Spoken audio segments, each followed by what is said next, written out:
See everyone's face. Hello, everyone. Good morning. Yay. Another conference. Oh, look, Mark Brooks is here. Mark, we were hoping you would show up. Hi, everyone. Very excited for today. As always, a really fun opportunity to see all of your faces from around the world. We are going to get started, and as always, like an honor to bring back Julie Ferman, who has been my buddy in crime since the very beginning, hosting, taking the mic, which she, for whatever reason, loves to do. She is the best public speaker for our industry. So we're always excited to partner up and have Julie be the enthusiastic MC. So thank you, Julie, for agreeing yet another time to participate in MC for the Global Love Conference. Oh, you're so welcome. And Lisa, thank you for having me, and for everybody that it takes to put on this conference. It's pretty exciting. We have 300 people around the world who are all focused on matchmaking, dating coaching, enabling love. It's just exciting. You know, the very first time I found out about Lisa Clampitt, I'll never forget it. My husband and I were in bed. It was about 10:30 at night. I'm starting to doze off. And all of a sudden, because honey likes to have the TV on when I'm trying to sleep, I don't like it, but I put up with it because I love him. You know, it's one of those little things that we do in relationship. So here I was trying to doze off. And all of a sudden, there's this lady on the TV talking about an institute for matchmaking, and she was going to be cranking out all these matchmakers. And I'm thinking, I woke up and I'm like, wait a minute, somebody's going to be creating my competitors. But then instantly I realized, no, this could be a really good thing. We could have matchmakers and dating coaches and dating agencies, somehow everybody involved in the dating industry worldwide connected so that we could maybe collaborate. And this was the beginning of collaboration.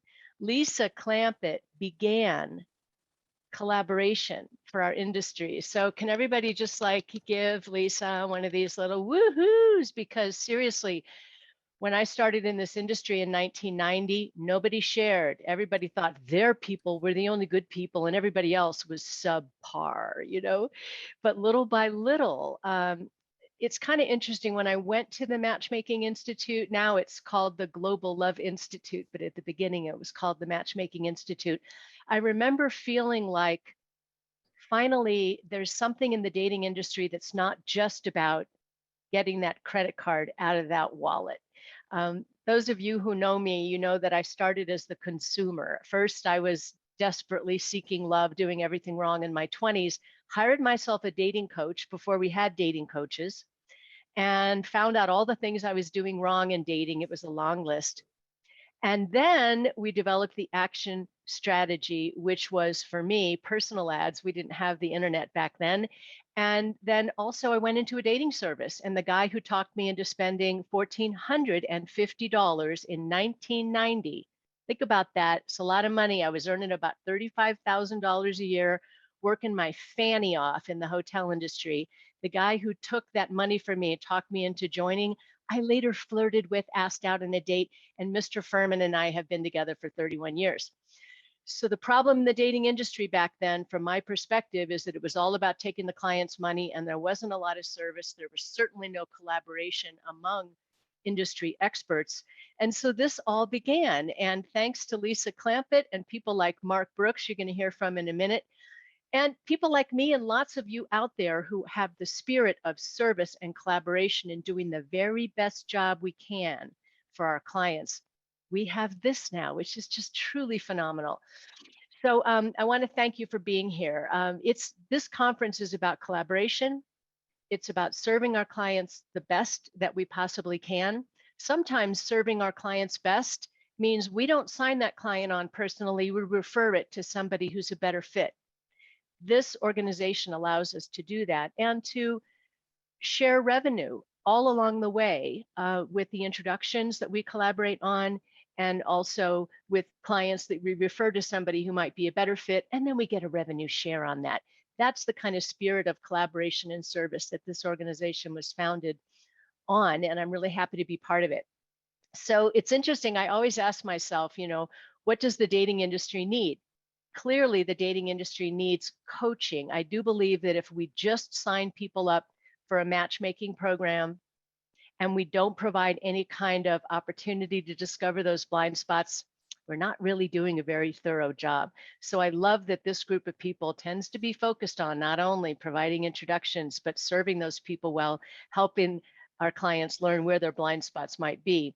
That's where the coaching comes in. We get clarity, we develop skills, we have tools that help people develop that full spectrum of desirability, and then practice the dates that we put people on. It's the practice of engaging with candidates, turning them into suitors, turning them into somebody we might actually have a long-term relationship with. Our job is encouragement for our clients. Our job is perspective, helping them understand what's reasonable, what might not be reasonable, and how to say it in a way that inspires them as opposed to shuts them down. I always ask myself, can a matchmaking company be done well on a large scale? I'm not sure that it really can, except for you're going to hear from people at this conference who've done it. And it's Violet and Jamie with lunch actually, and you're going to hear from them throughout the conference. An example of how to actually do this thing big. A lot of you at this conference are doing it more in a boutique style. I tried it big, started small, got big, freaked out. Sold to a larger company, they fell apart. And then I went to Lisa Clampitt and I said, what do I do now? She said, Julie, just reinvent yourself in boutique style and keep your expenses low and you'll be fine. That was 2013 and Lisa Clampitt was absolutely right.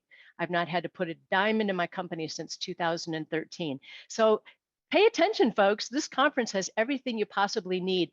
If you're not yet fully engaged with the Global Love Institute, then this is your opportunity to pay attention to what the opportunities are. You're definitely going to want to get certified if you aren't yet, because getting certified opens up all kinds of doorways for you that will enable you to collaborate, make matches with other experts in the industry. So pay attention to all those different levels and get involved. When you see people here who you're inspired by, read their blogs, read their books. And it's the quickest way I know to get from kindergarten to master's degree.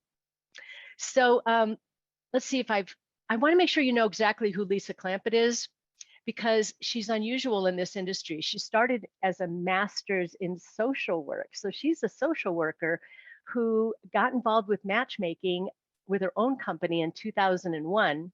Then she founded the Matchmaking Institute in 2003, the first person ever to create a code of ethics for this industry. Before that, it was kind of the wild, wild west.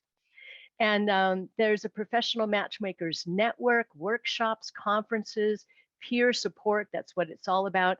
She's literally done more for the matchmaking industry than any human being on the planet.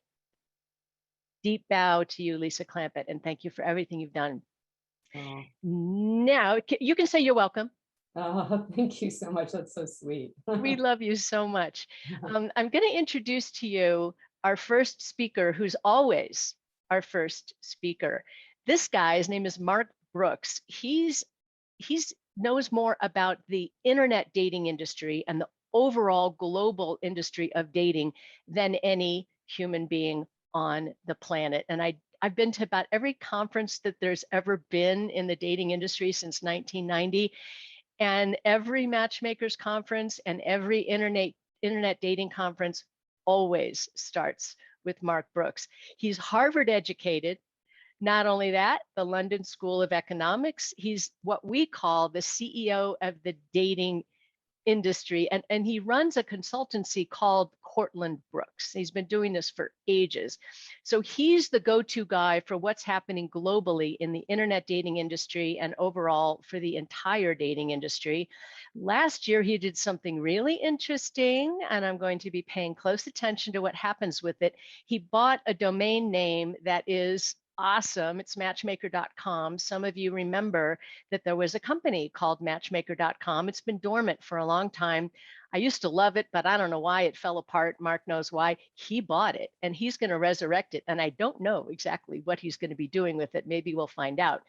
So Mark has a presentation that he's prepared for us, and it's about 13 minutes long. He's going to keep the chat open so he can have dialogues with us during that 13 minutes, and then lots of question and answer afterwards. So let us welcome Mark Brooks. So happy you're here, Mark. Thank you, Julian. It's a pleasure to be here. I appreciate the opportunity to speak to you all and get to know you a bit better as well, hopefully, via the chat and the questions afterwards. So I've been focused on the business of internet dating many years, and I've fallen in love with the matchmaking industry, largely as a consequence of my wonderful interactions over the years with Lisa and her team, and Julie, and also Jamie and Violet. So, you know, this Institute has opened my eyes to another side of the industry. And what's strange with this industry and the internet dating industry is, you know, I feel like there's so much more we could achieve together. So that's really at the core of why I bought Matchmaker.com last year. There's a lot of value and opportunity being left on the table. And I think, well, if we can learn to work with each other more effectively, then we can really 100x both industries and make them far more effective for people. So without further ado, I'd like to have the presentation played, because that will allow us to chat at the same time. If you've got any questions, I've got an extended period of 10 minutes or so to do Q&A afterwards. So if we can transition to the video, and I'll mute off and let it go. Thank you. All right. Hello, I'm Mark Brooks, and over the next 15 minutes, I'm going to go through what I think are the top 12 news items from the year so far. Let's start with an intro, and then I'll give you a quick overview of the two main key large public companies. We'll cover the top 12 news, and I'll introduce a final thought as well. So I run Cortland Brooks, which is a consultancy, and since 2005, we've worked with I think 112 clients that we've had since we started. We help internet dating businesses grow. I've got a team of 29 people that have worked in the industry before, and they love it so much they want to stay in, and they use Cortland Brooks as a way of keeping in touch with the industry and continuing to contribute. So as I said, I run Cortland Brooks. I also run the Internet Dating Excellence Association, which has been around since 2007. And actually 2005, I should say. IDEA was started in 2007. And also more recently, I started an online monthly conference called LTR, which is a couple of hours long. We have 3 presenters a month, which are all very welcome to join. I also run Online Personals Watch along with my wife since 2004, actually, when I started it. And Arena's been running it since 2005 with me. So really, it's different. This is different from GDI in that we're super short form. GDI does longer format and lots of original content. We're really doing an executive summary. That's the way to think of us. And also, we're a historical reference as well. Actually, if you want to look up some news from the past, you can go to the right-hand sidebar of OPW and look on the research link and go back to 2004 in summary format on just every company in existence in the dating industry. So it's really emerging as a historical record now, I think. So let's cover the two big public companies. We've got Bumble, of course, which went public quite recently. The revenues are standing at $186 million for the Q2 2021. They're losing money, but not much, and growing at a decent clip. I think Bumble's really fascinating because they've really shot for the soft underbelly of Tinder. What they've very effectively done is pulled in the women that are generally inundated on Tinder, the women that just can't really function well on Tinder because they get completely inundated, and they've lured them away and created a different experience, a more refined experience for them. Of course, Match is the behemoth. They're standing at close on $2.4 billion a year. Actually, they're over that now, of course, but for last year, they're just on $2.4 billion revenue, and extremely profitable to boot, $743 million. Let's have a quick look at this graph. So it's $743 million of operating income, and over double the size since 2015. In fact, I remember when Jim Safka was the CEO, he had a press meeting with several members of the press and analysts in New York. I was lucky enough to be in that group, and he said, we are going to grow Match to being, they were at $400 million a year at that point. We're going to grow Match to being over $1 billion a year revenue based on matchmakers. And they then went on to hire some matchmakers out of in Texas, and realized that it's not so easy. So they bought Tinder, and they took a different tack. But the big news for the year, I'm going to start with the biggest news. And the biggest news for us, of course, is that Apple is now prohibited from blocking outside payment. And that's thanks to Epic chasing them down. Thank you very much, Epic. Now it's opened up more options for us. So I'd say that by far, that's the biggest, most impactful news for you. There were a couple of precedents, South Korea, and there was another precedent as well where they'd started to crack the door on this.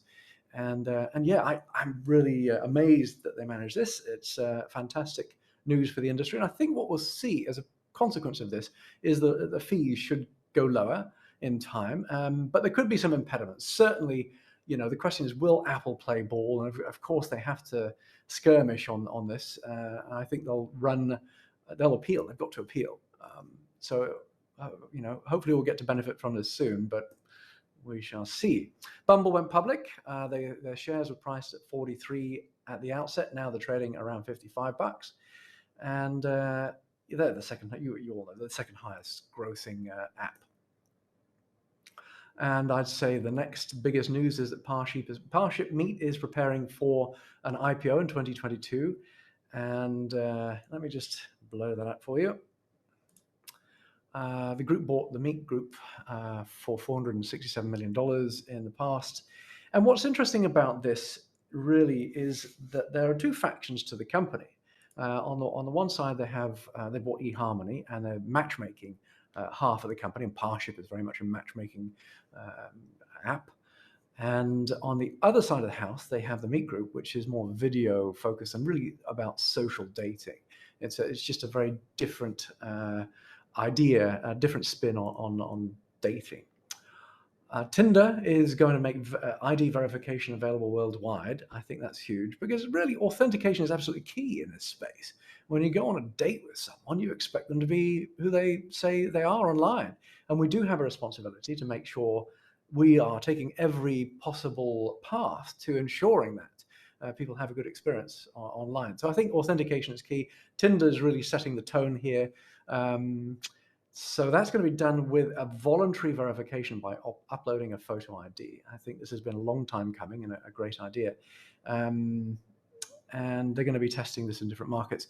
There's also, I should point out, RealMe, which provides background checks as well. I mean, authentication is one element, but actually knowing a little bit more about the person you're going to go on a date our users are going to go on dates with is absolutely key. That's the other side of the coin, really. Okay, they're real, they're verified, but are they a felon? Are they really safe? RealMe has a set of tools which can help you with that as well. Chinese online dating app Soul is going to raise $100 million in an IPO. And they were started in 2016. They're more of a chatty app. They're very much, you think of the old chat apps. This is very much a chat app. They are going to spend the money on AI, big data capability, technology infrastructure, as well as brand marketing and promotional activities, apparently.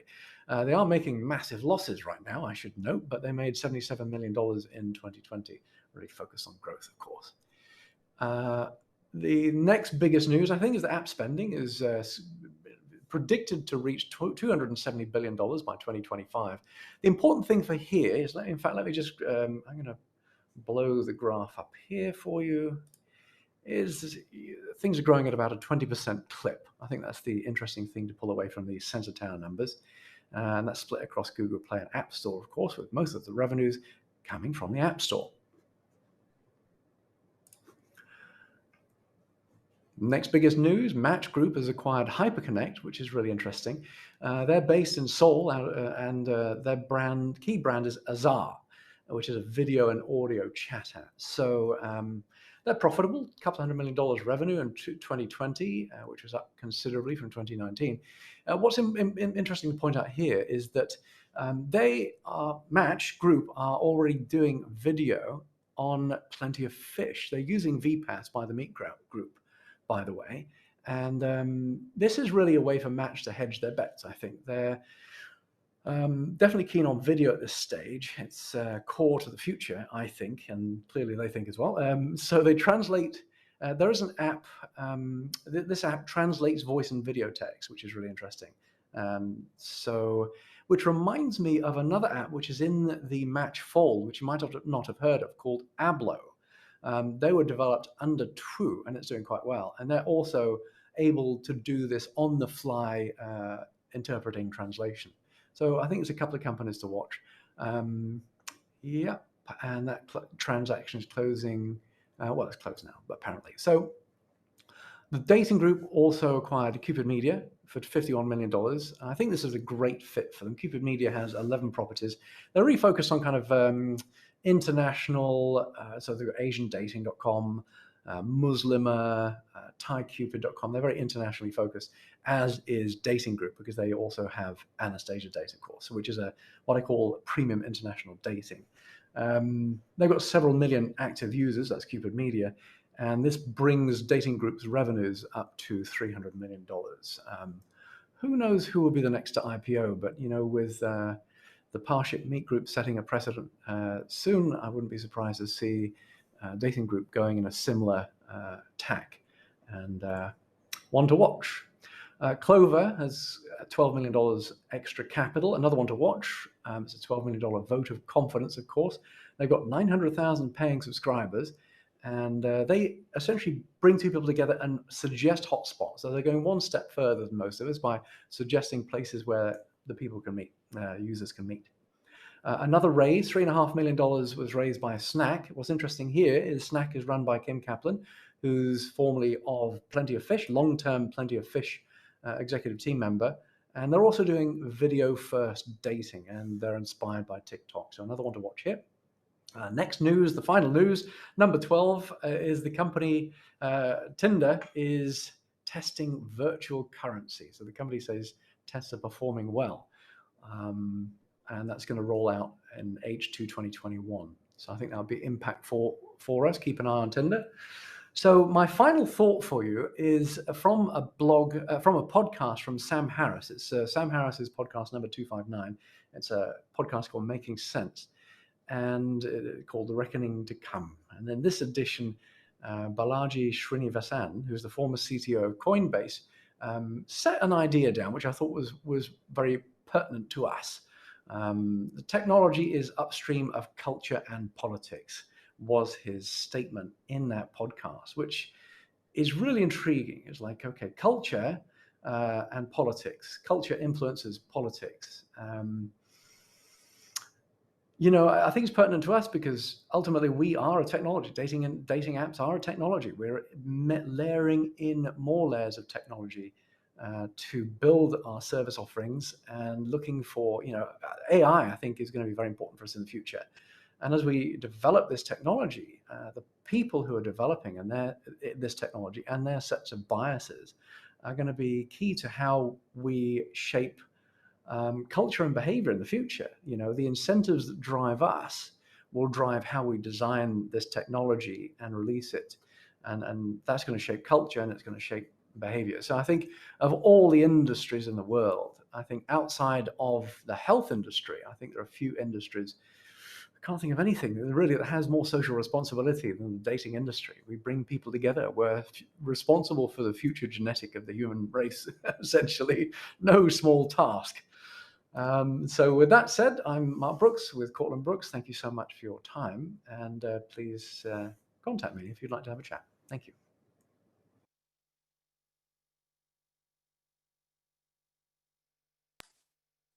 There we go. Thank you very much. So perhaps we can do some Q&A. Maybe I can just continue on the last point. We talked about technology driving culture. And the reason that I think that resonated, that particular statement, is because I can't think of another industry outside of the internet dating and matchmaking industry that has more impact on society, outside of the health industry, I should say.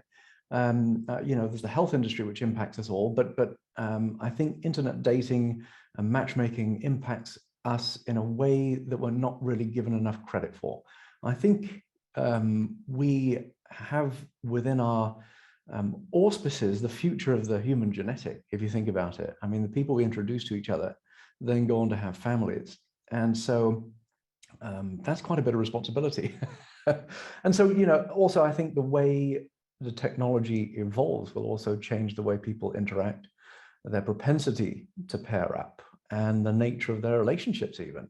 I think a huge opportunity that we've really left on the table lies in the post-match coaching, but people need help not only getting it together, but keeping it together. And I think this is where this room is extremely able to help in that aspect. I mean, the obvious thing for the dating industry to do to work with matchmakers is to send leads. But that's really just a small part of what I think this room can provide to the dating industry, because the people. I got to say, it's interesting going to the Internet Dating Conference and GDI and My Idea Summit over the years, seeing that room versus the Matchmaking Institute and Global Love Conference. It's a very different vibes, a very different set of people. I mean, Julian and Lisa can talk to this, and Jamie and Violet, and a few of you have been through both rooms. But it's very tech heavy, very geekoid, very male oriented, I must say. It tends to be, I don't know, it's about 80% male on the iDating side. And I'd say it's more like 90% female on the matchmaking side. And it's like, and the nature of the people, you're very charismatic, right? I love that as well. It's very, we have some great relationships among us, and people talk, and everything's very open. And there's really a sharing culture on the matchmaking side. And it's great to see you sharing leads more and more. And really that's at the heart of, I think the most important thing that you can do is help each other fulfill, because I see that as kind of the dare I say it, the weakness of the matchmaking side. Dating apps have great choice, but we suck at service. We've got nada service. There's no humanity there. It's just swipe, or, we try and bottle the humanity, but ultimately there's some certain je ne sais quoi missing. The matchmaking side, tons of service, fantastic service, real humanity, real coaching. You give so much to your clients, but you lack choice.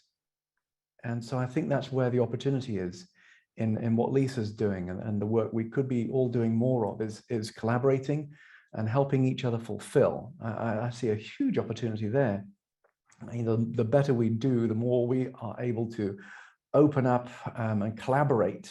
I think that's where this thing called matchmaking becomes more interesting for the dating app industry to take note of and enable. But the real end run, the real interesting thing is, the dating industry is good at getting people together, but then what?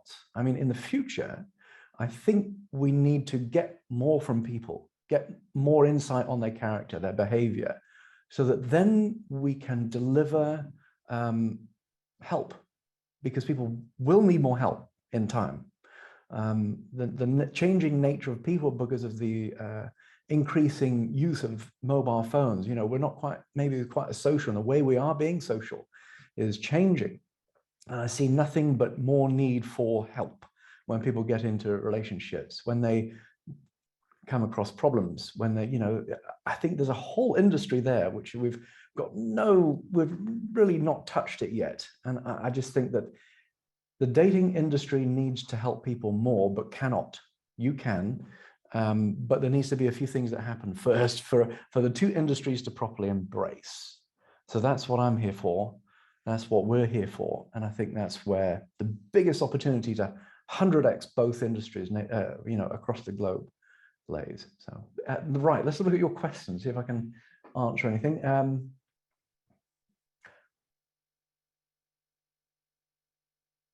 Okay, matchmaker.com and launch date. Wow. Such pressure. So I think we're in stealth mode. I'm desperate to tell you, but I can tell you this. We have your best interests at heart. And what we will do will not only enable you to grow your business, increase the number of people that you're working with, but increase your capability. It's not enough just to send you leads. That just doesn't do justice to what you do. What I think is very, very important is to fully understand the matchmaking industry, which we have gone to great lengths to do, to then not only just sending you leads is the easy part. The tough part is making sure that you're doing an amazing job with them, right? And that's really at the heart of what we're trying to do with Matchmaker. It will be matchmaker focused. We will be hooking up the dating industry. But really at the heart of this is helping you do a better job so that you can scale your businesses. The observation I've also had recently is that the best matchmakers want to have their own shop, right? I mean, ultimately there's this kind of, I see a world of small shops providing highly personalized services. I think that's the world we want to enable, but to enable you to work together more efficiently is absolutely at the heart of what Matchmaker will eventually do for you. Timeline, I'm not sure of. We're going to take our sweet time, but it will be significant, is the long and the short of it. Apps as chatty, what do you mean? Right, so chatty apps, I think back to kind of the older, think of Lava Life, actually, one of the first really crazy chat apps. Back in 2006, I remember running an internet dating conference under the iDate, helped enable them to run the first mobile dating conference. And back then there were 3 mobile dating apps to speak of. There was Lava Life, which was SMS based. There was Match, which was a WAP app. And then there was WebDate, my former client, who had a Brew/J2ME downloadable app, the very first downloadable app that was half decent. And Lava Life did SMS chat. And all it was is you didn't even know who you were talking to. There were no pictures. And it was just this banter, this kind of inane, dare I say, inane banter backwards and forwards with somebody with no idea who they are. So that's chat. I mean, ultimately, when you just kind of, you've got time in between, you don't really care who you're talking to, you just want to have a chat with someone. That's how I'd define chatty. Fairly meaningless, dare I say it. I mean, you might get something meaningful from the conversation, but it's not so meaningful because you don't know the person. You can't really see much of the person. And it's just, maybe they're on the other side of the world. You're probably not going to meet them. So I call that chatty. Current dating apps. Right, I'll show you a page. If you go to opw.news and then look on the right-hand side bar, you'll see something called research. Click on that research link. Then click on companies. And you'll see a ridiculous list of all the news, of all the companies that we have categorized in the dating space and run news summaries on since 2004. So that is the most exhaustive list on companies that have had some news in the press since 2004. And you can see a lot of them, I'll list if I've interviewed the CEO or if they're still alive, or, you know, there's, that's a pretty comprehensive list. So.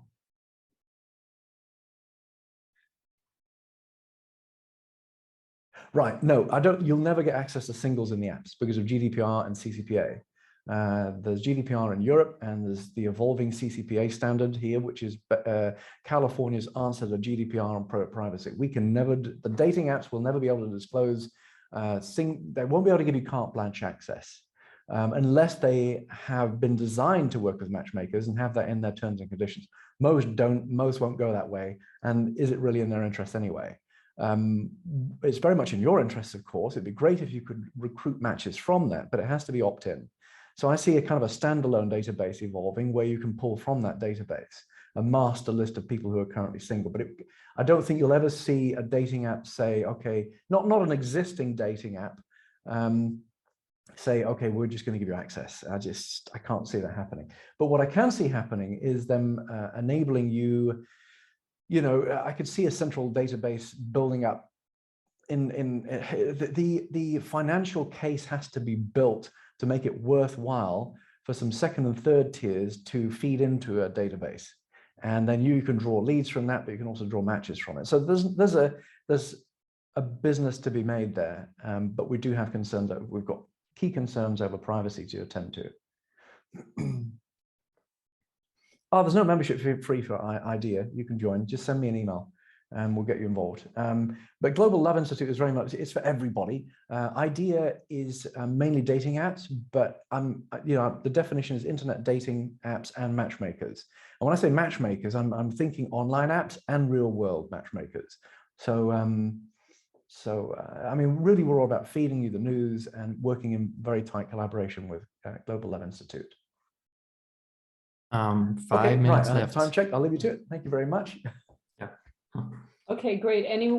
I think that concludes Mark's portion. And I just want to say that part of why this is so important to have Mark Brooks involved is that as offline experts that we are, we really need to be aware of the resources out there that singles are using, and understand when they come to us and they say they're using this app or these are the challenges. The more well-versed we are on that community and the technology, the more we can understand what are the pluses and minuses. We have matchmakers and coaches that utilize the apps and utilize online to create greater exposure. And as Mark always says, the number of options are huge when you're tapping into technology. And our job is, whether we encourage that or not, is to help utilize resources for the singles and be aware of what's out there so that we can better guide people. So thank you, Mark, as always, for coming with a sort of a whole perspective and really trying to understand the offline industry in a way that can be productive on both sides. So I appreciate that, Mark. Thank you so much. Thank you, Lisa. I wanted to quickly hop in before we introduce Violet. We always look at themes, like what is the theme of this year's conference, and really the niche market has been something that has been, in a sense, the underdog in our industry. We've all tried to sort of wear many hats of this industry and sort of think like, what makes sense for us as a business and what makes sense in terms of the community. And as we've grown, when I first started matchmaking, there was a couple thousand players in the US, and now we're at the tens of thousands. As it grows, the stats, had gone from offline industry about 250 to 300 million to now over 800 million. And then in the over 3 billion globally. So as this expands and becomes a more mainstream resource, how do we better serve our clients, and how do we better collaborate with each other? And through figuring out our specialties, and my focus on niche. Thank you, Julie, by the way, for that amazing introduction. And sort of my big push has always been stay local, stay boutique. And if you're going to expand, really think about how to identify yourself so you're not having one client in Hawaii and one client in Oregon and not enough to match or make a business out of. The more you focus on a niche market, the more you can distinguish yourself and get referrals and collaborate. And so we thought it would be really exciting to focus on niche markets and highlight different areas that each of you have been focusing on, or each of you who are more general practitioners who come in contact with someone who wants a specialty, whether it's Jewish matchmaking, African-American matchmaking, Indian matchmaking, gay matchmaking, whatever the specialty is there someone that really specializes in that? And who are they? And how can we better collaborate? We are highlighting a handful today and tomorrow, but we thought it would be really interesting to keep the discussion going as you guys develop your businesses and go into different markets. Are there pros and cons that you've found as you specialize? Are there pros and cons to remaining general? Are there different age markets that you guys are focusing on? And how can we continue offering support in terms of collaboration? So I'm going to do a quick share of a quick presentation of the Institute, just kind of going through the behind the scenes of the part of the Institute of all the players other than myself. So today's conference is today and tomorrow. Basically, we're the largest gathering in the world for offline dating professionals. The niche markets are today's and tomorrow's topic. Our team is myself, who I think you all know by now, and Jamie Lee, who's in Singapore, and he's in charge of product development. And then last March, we forgot our key players, which are our instructors, Rachel Russo and Dr. Terri Orbuch. Rachel Russo does the online matchmaker certification course, and she does the business plan review. And Dr. Terri Orbuch does our science-based coaching certification and master's coaching certification program. And they are at the forefront of education and knowledge and have been incredible to our mission. So thank you guys. Corey Materi, who has been our business development director for her 1-year anniversary was last week. Happy anniversary, Corey, a really key component to our team. So we were very excited to onboard her a year ago. Adrina Ung, who has been with us for several years, who is really in charge of pulling all of the pieces together in marketing and events. So thank you, Adrina, for all your support. Marty Demanjing, who is in charge of tech development and CRM. I think some of you who are utilizing the CRM know about Marty, and he's been with us for many, many years. Pamela Lugden is one of our newer members, who is the editor of the Global Love Report. So those of you who want to participate or submit information that are potential articles or highlights can contact Pamela at the Global Love Institute or Pamela at Matchmaking Institute. And our projects continue to be industry surveys, which we often partner with the Matchmakers Alliance on. The last one was last year, and we covered the impact of COVID in the dating industry. We should probably be doing one, look out for probably early next year. Industry spotlight. So we're always spotlighting certified matchmakers and dating coaches. So keep your eyes peeled for that. Here are some past folks that we highlighted. We have our monthly mastermind group, which is the second Wednesday of every month, and that's for certified matchmakers. We have different topics that we cover, and it's been a really, really interesting smaller group to participate in. That's on Facebook. Our Global Love Report, I highly recommend subscribing to that so you can stay up to speed on all of the industry news. Our Global Love Database, which continues to have new additional features.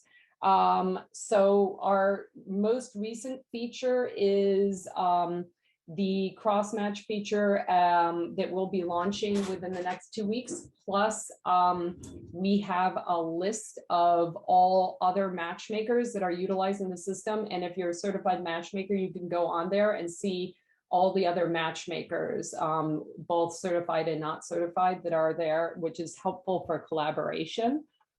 And then the rebranding we talked about, which is now that we've really started expanding the last 4 years on coaching, and how coaching is such a crucial resource for clients, we are wanting to include coaches. So we are now rebranded to the Global Love Institute.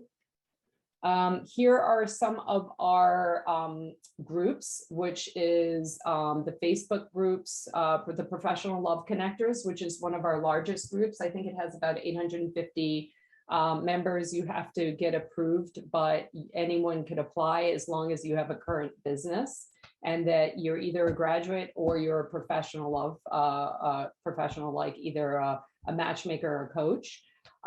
We also have Global Love Coaches group. And then we have the Global Love Mastermind, which is for certified matchmakers. And then we have the online matchmaker training course if you're getting your certification currently, or your science-based online training class if you're getting your science-based coaching certification. And then we have the Global Love Institute, the Global Love Report, and Global Love Database, which are open to everybody. So our future plans. So we have been beta testing the Global Love Marketplace. So we have a handful of us that have been testing and sort of looking at leads and learning from that. We're going to continue to report on that and open it up to more people shortly. I talked about the list of certified matchmakers in the CRM.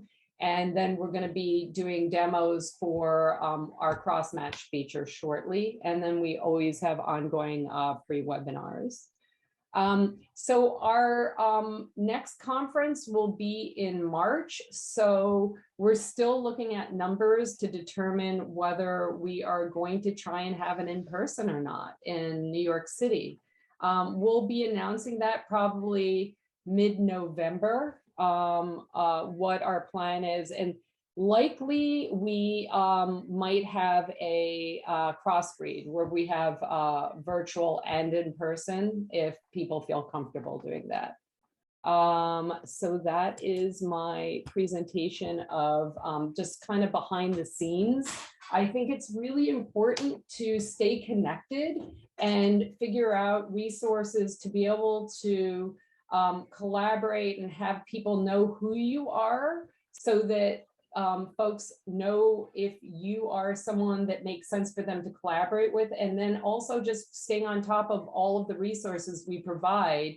Any feedback you have, any resources you think that would be helpful, please let us know. So that is my 2 cents. And now, Julie, you can go on to the next awesome, one of my favorite speakers. Yes.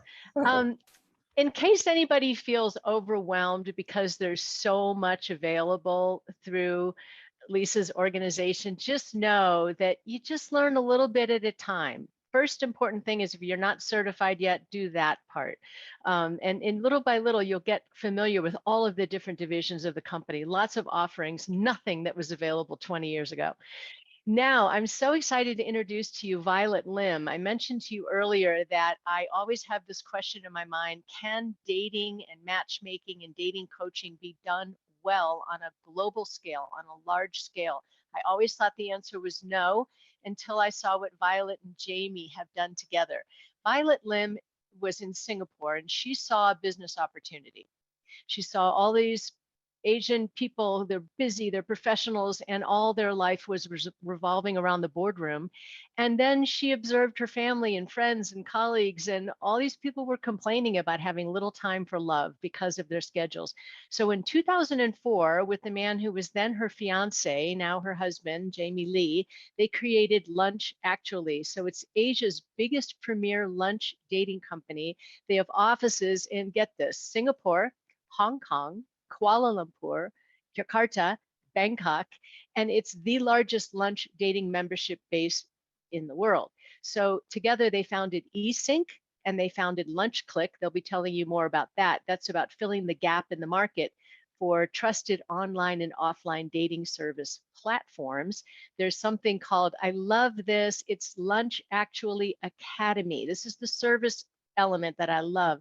It's providing their singles with dating and image consultancy so that they have the opportunity to become better at doing this thing called dating. So I don't know anybody who's got more media coverage than Violet, 2,500 media coverages, and she and Jamie are happily married. They have two beautiful children, Coram and Kara, and they have this beautiful, fulfilling marriage, enriching family life. And her goal is to create 1 million happy marriages throughout the works of the Lunch Actually group. Welcome to the program, Violet Lynn. Thank you, Julie, for the wonderful introduction. I was just having Julie on our webinar, I think like maybe a couple of months ago, and it was awesome. So I'm very happy to see you here again today. Hi guys, so very happy to be back. I think those of you who have maybe watched me speak, you know, I like it to be two-way. I like it to, you know, be having a constant conversation. So maybe you can just start off by saying hi, you know, in the chat. Just want to know that you guys are here. I know there are people from like all around the world here. So maybe you can just type in the chat right now which country you're from or which city you're from. We would really like to welcome you. Yep, so waiting for your replies. Don't be shy. Yay, Lisa, New York. Okay. Yeah, we have like people from all around the world, you know, like we have California, we have Netherlands, London, Chicago, Puerto Rico, wow, Texas, Atlanta, Sweden, UK, Canada. Wow, thanks guys for participating.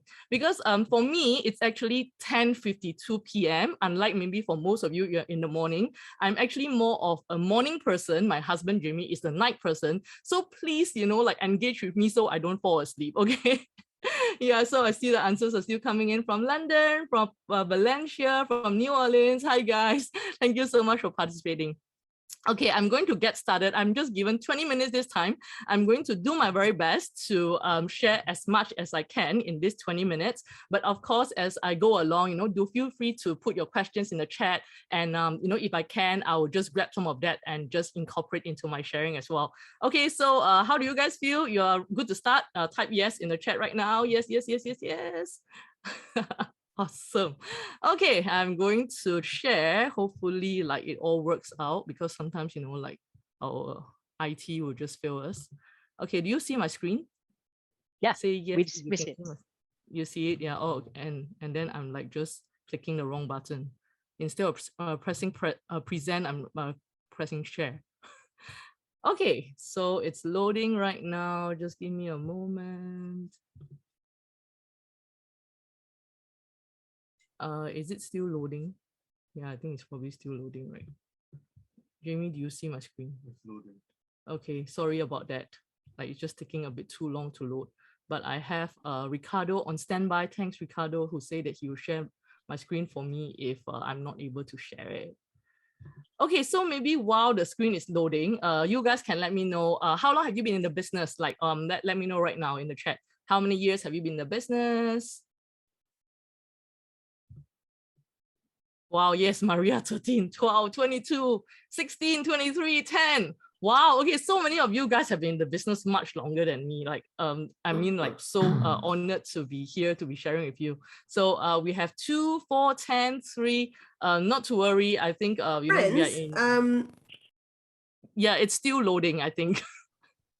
Yeah, it's here. Okay, awesome.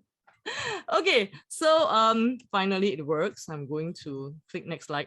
Okay, so I want to tell you a story. So about 10 years ago, I got a call. Okay, so I was just like hanging out at home, you know, it was about like 9, 10 p.m. at night, and then I got a call. And then I saw the number, I was like, okay, should I pick it up? But I decided to pick it up. So it's actually from Matchmaker that I know from the country that I'm from. So I'm based in Singapore. So the lady, she is very, she was in distress and she was sounding so stressed. So she's from another company, but because the industry is so small, right? We are always like collaborating. So I mean, she's a friend. So she was like super stressed, and then she was telling me that you know, she's feeling burnt out, like she's not sure whether she wants to continue doing this. And then I was like, oh my goodness, what's happening? And then she shared with me that she just got off a call with a client who just went on a date and was just like complaining and saying like how it all went so badly. And then then she was like, I've done everything that I could to make sure that it's a good match. And she was saying like, Violet, I'm not sure whether I should do this anymore, but of course, like I encouraged her. I told her she's doing great work, and like, you just think of all the couples that she has brought together. However, like a couple of years after that, she actually left the industry. So this is actually quite a common story that I've heard in the last 17 years that I have been in business. So we have seen like very passionate people like this particular lady, like they join the business like all bright-eyed, like wanting to make a difference, to change the world. But, like they just get bogged down by so much stress, so much, all these clients who might be complaining, and eventually they just throw in the towel. So I just want to share with you very quickly, and I think I have already been given a wonderful introduction, so I don't need to go too much into it. So I've been in this business for the last 17 years. And like what Julie has mentioned, I got in because I saw that a lot of my colleagues were single and not dating, and I felt that I want to see how I could help them. And to date, we are currently in 5 different locations, and we have multiple products as well. But I think, like a lot of people have asked me, like, what made you decide to maybe scale out the business? Like as Lisa has mentioned just now, as Julie has mentioned just now, there's just so many different ways to run a business. So why not just, like stay focused, like stay niche, and just, like continue to serve one particular market, be it in one city, be it in one country. Like, why did we decide to go to all these different places? Okay, so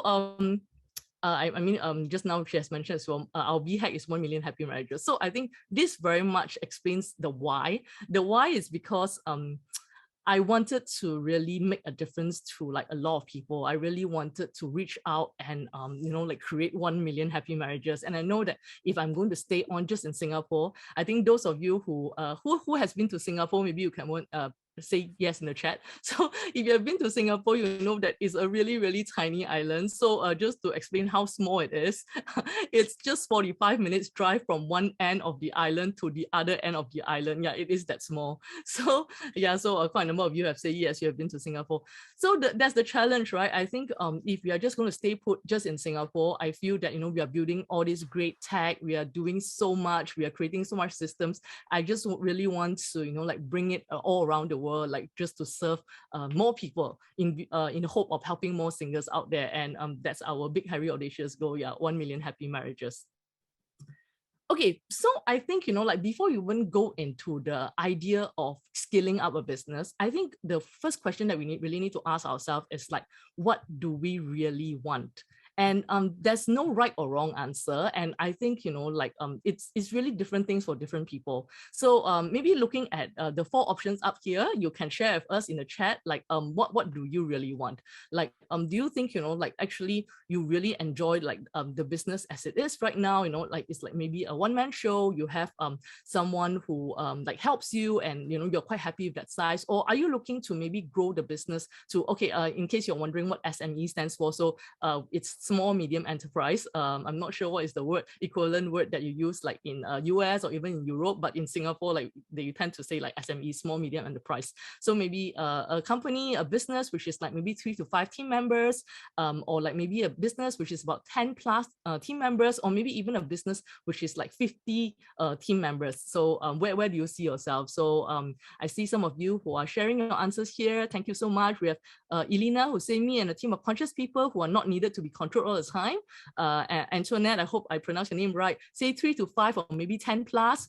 Maybe the rest of you, like feel free to share, or maybe if you are a bit shy to share, you can also just message me directly so I can see your answer as well. So we see 3 to 5, one-man show, 3 to 10. So we have a variety of answers here. So definitely what I have realized as we were growing the business is like definitely from growing from 1 person to growing to even 3 to 5 people, it's very different. It's a totally different way of running a business. And every time like we scale up, like maybe 10 people, every 10 people. So I remember from 10 to 20, it was like a totally different thing. And then from 20 to like 40 or even 50, it's like very different again. And by the time we got to like our current size, which is about 75, like I feel that I really have to reinvent myself as a leader. I cannot be doing the same thing over and over again, because that doesn't work. So I think even if like your current objective is not to scale up to like, let's say, like a 10 people business, or even like a 100 people business. So from where you are, like just doubling up, like there's just a lot of different things that need to happen. Okay, so the next thing I just want to share very quickly, of course, is the pros and cons. So like what I mentioned just now, there's no right or wrong answer, and it's just a very personal decision for each one of us. And I think Lisa as well as Julie just now have mentioned some of the pros and cons. So of course, like when you're a one-man show, you're running the business on your own, you have full control.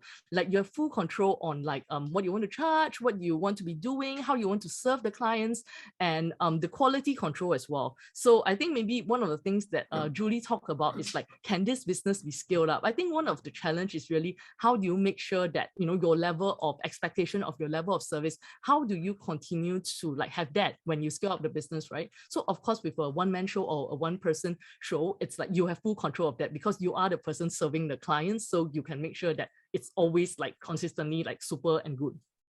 The pro, of course, you don't need to be managing people. So actually a lot of entrepreneurs, a lot of business leaders I've met, they say, running a business would be so great if I do not need to manage people. I'm not sure how many of you feel that way. You can say in the chat if you feel that way. So that's of course another pro.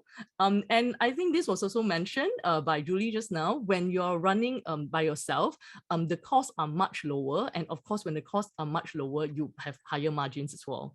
The cons, of course, is that you have to constantly be working for money to flow in, because like you're the person who is like doing the sales, you're the person who is like sending them out on dates. So, for whatever reason, like maybe you want to go for like 3 months, 6-month vacation, or I mean like something happened to someone in your family and you need to look after them, then, that's going to, money is going to stop in that sense. And of course, there's limited growth as well. And in terms of when you want to exit the business at some point, it's going to be quite challenging, because the business is very much tied down to who you are, what you do, and probably not many people would like to buy that off from you, because they can't see how are they going to replicate that from what you have been doing. So on the other side, if you're looking to scale up your business, of course, the pro is that the business can continue to run even when you are away. So I'm very blessed with an amazing team. So I feel very, I would say, safe if like, let's say I need to like just be away for 3 to 6 months, like I'm sure the business is in good hands, they can continue to run. Of course, there's higher volume. So like I mentioned just now, that's the reason why I didn't want to just keep the business just in Singapore, because I want to like be able to reach out to more people and, like help transform their lives. And of course, like there's more growth and exit opportunities. But on the other hand, the con is that definitely the business costs are much higher, and I won't sugarcoat it. I won't lie to you. In the early days of the business, there are times where I just wonder like, oh my goodness, am I going to make payroll this month? So these are definitely real situations. And when you run a business that has been scaled up, there's definitely more responsibilities and more accountabilities. Okay, so I need to move I just need to move it up so I can see the time. How much time I have left? Okay, I have 14 minutes left. Okay, so today, there's just so much to share, but I've decided to just put it down to 3 critical things if you're looking to scale out your business. And I like acronyms, so I decided to put it as the 3 S's. So the first one is storytelling, the second one is system, and the third one is support. Okay, so let's jump right into the first part, which is storytelling. I think if you agree with me, like storytelling is like one of the most important things that we do as a matchmaker. Say yes. Yeah. Do you agree? I think we are constantly doing storytelling all the time. Like be it when we are meeting the client, yeah, Maria said absolutely right, totally. It's like when we meet the client for the first time, when we are matchmaking them, and then we are selling the match to the other client. Yeah, Arlene say yes as well. Most important thing, absolutely. So that's just so much storytelling that we are doing. So other than like the ones that I've talked to you about, which is really about dealing with clients, but I think the other part of storytelling that I really want to talk about today is really about on the side of PR, marketing, and you know, like the different noise that we can be making, right, to tell people about our existence. So I think, you know, if you are not doing PR, like you are really wasting this opportunity. Okay, so I just want to know in the chat right now, right, like who has not been featured, or who has been featured? Okay, you can just say yes or no, right? Have you been featured in at least one media in your career right now? Yep. So lots of yes, totally. Some say no, yes, lots of media, yes, yes, yes. Okay, so what I want to show you, right? Look at it here. It's not just Violet, you know, it's not just Lisa, it's not just Julie that has been featured in media. It's like almost like every single person in this room has been featured in media. Some of you just starting out, no worries. Like, so you need to be out there. That's like just the media is waiting to hear from you. Like I always tell people, I say when, you know, like we are starting out, we always think that the media is like up here and we are down here. It's not true. Media, they are looking for newsmaker as well. And like being a matchmaker, that's one of the best newsmaker they can ever get. Okay. So for us, storytelling, like in media, just telling people about what we do has helped us like just garner so much attention.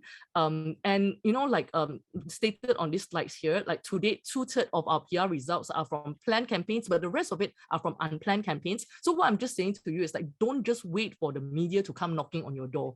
You can actually plan campaigns and share it with them. And when you systemize your PR, like, you know, then you get more consistent mention and more regular feature as well. So I just want to share very quickly some creative angles that we have used in the past that have worked for us. First, to pioneer, always work. The media is always looking for, you know, the first matchmaker that has been certified for Matchmaking Institute in this area, in this country, the first, you know, like Jewish matchmaker, the first matchmaker who is focused on a certain niche. So the first anything always works. So like when we first launch a dating service, then when we launch a dating app, when we launch online matchmaking, like, so we always milk it for what it's worth the first. And survey findings, the best thing about industry is that usually the media, right, they don't really care like whether your survey has been audited, because, you know, like the surveys we do are usually fun, it's usually interesting. So unlike, you know, say you're in the banking industry, you're in the real estate industry, where they would need to audit your numbers, when it comes to dating, they are really quite happy to just share. So for example, recently we got covered in a lot of media because we did a survey about vaccination. So we did a survey about like, are singles, you know, are just looking to date other singles who are vaccinated, or are they open to, you know, date singles who are not? So these are some of the things that you can do.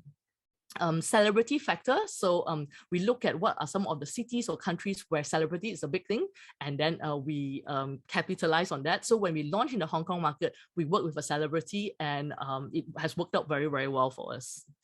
Riding on the hottest trend. So, I mean, this is a couple of years ago when when Pokemon Go was really popular.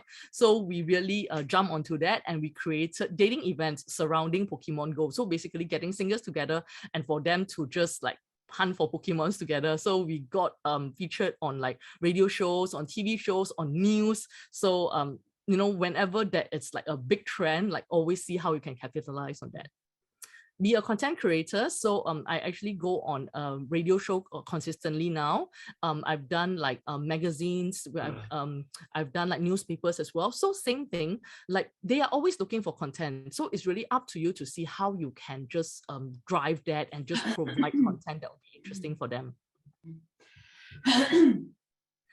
We also have started webinar because of COVID, which is what I mentioned just now. That's where, you know, like Julie just came on our webinar quite recently, and you see familiar faces here, Lisa, and of course some of you know Paul as well. So during COVID, we started our series of webinar, and we have consistently been doing that, and that has helped us to drive new leads.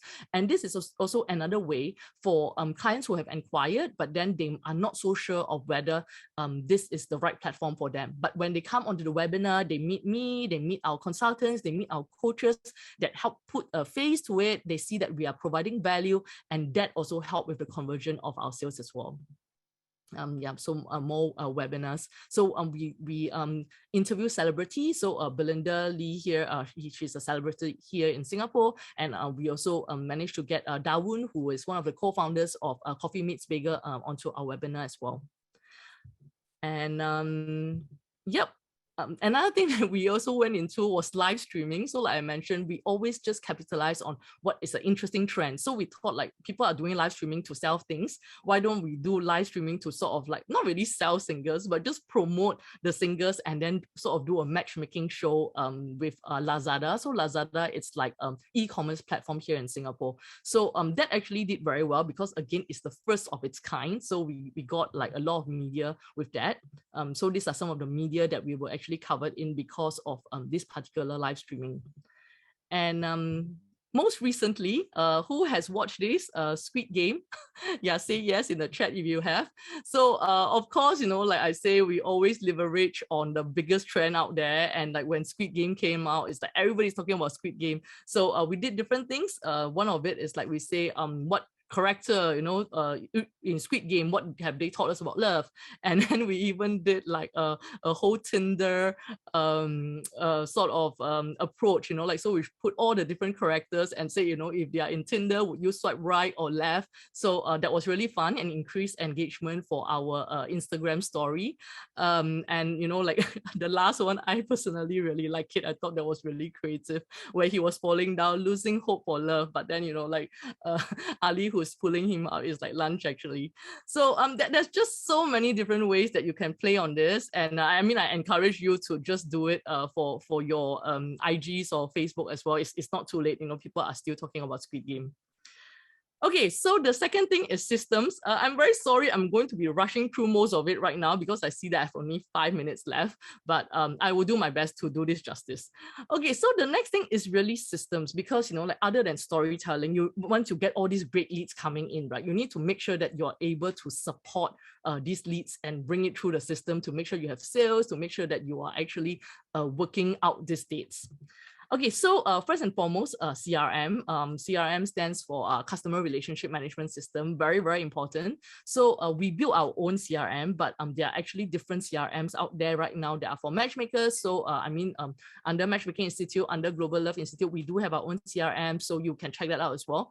But this is so important because I remember when we first started in the business, we actually use files, like physical files. So we have like blue file for men, red file for women, and then like then we have all these baskets, and then like the files, like when we match someone together, we like put, you know, like just combine the files together and then we move them in the baskets from like their match, you know, like they are we have booked the restaurant, we have reminded them on it. So it's crazy.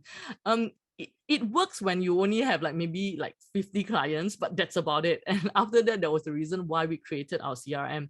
So CRM is also very important to track the funnel, like where are the leads, you know, like where along is it, like when was the last time you called this person, what you say to this person, making sure the membership package is correct. I mean, like even having like you probably would have like the same person called Andrew, like maybe you have like 5 Andrew, 10 Andrews. If you do not have a CRM, like when you call the person or the person calls you, you have no idea who this person is. So this is definitely very, very important. If you do not already have it, something to look into.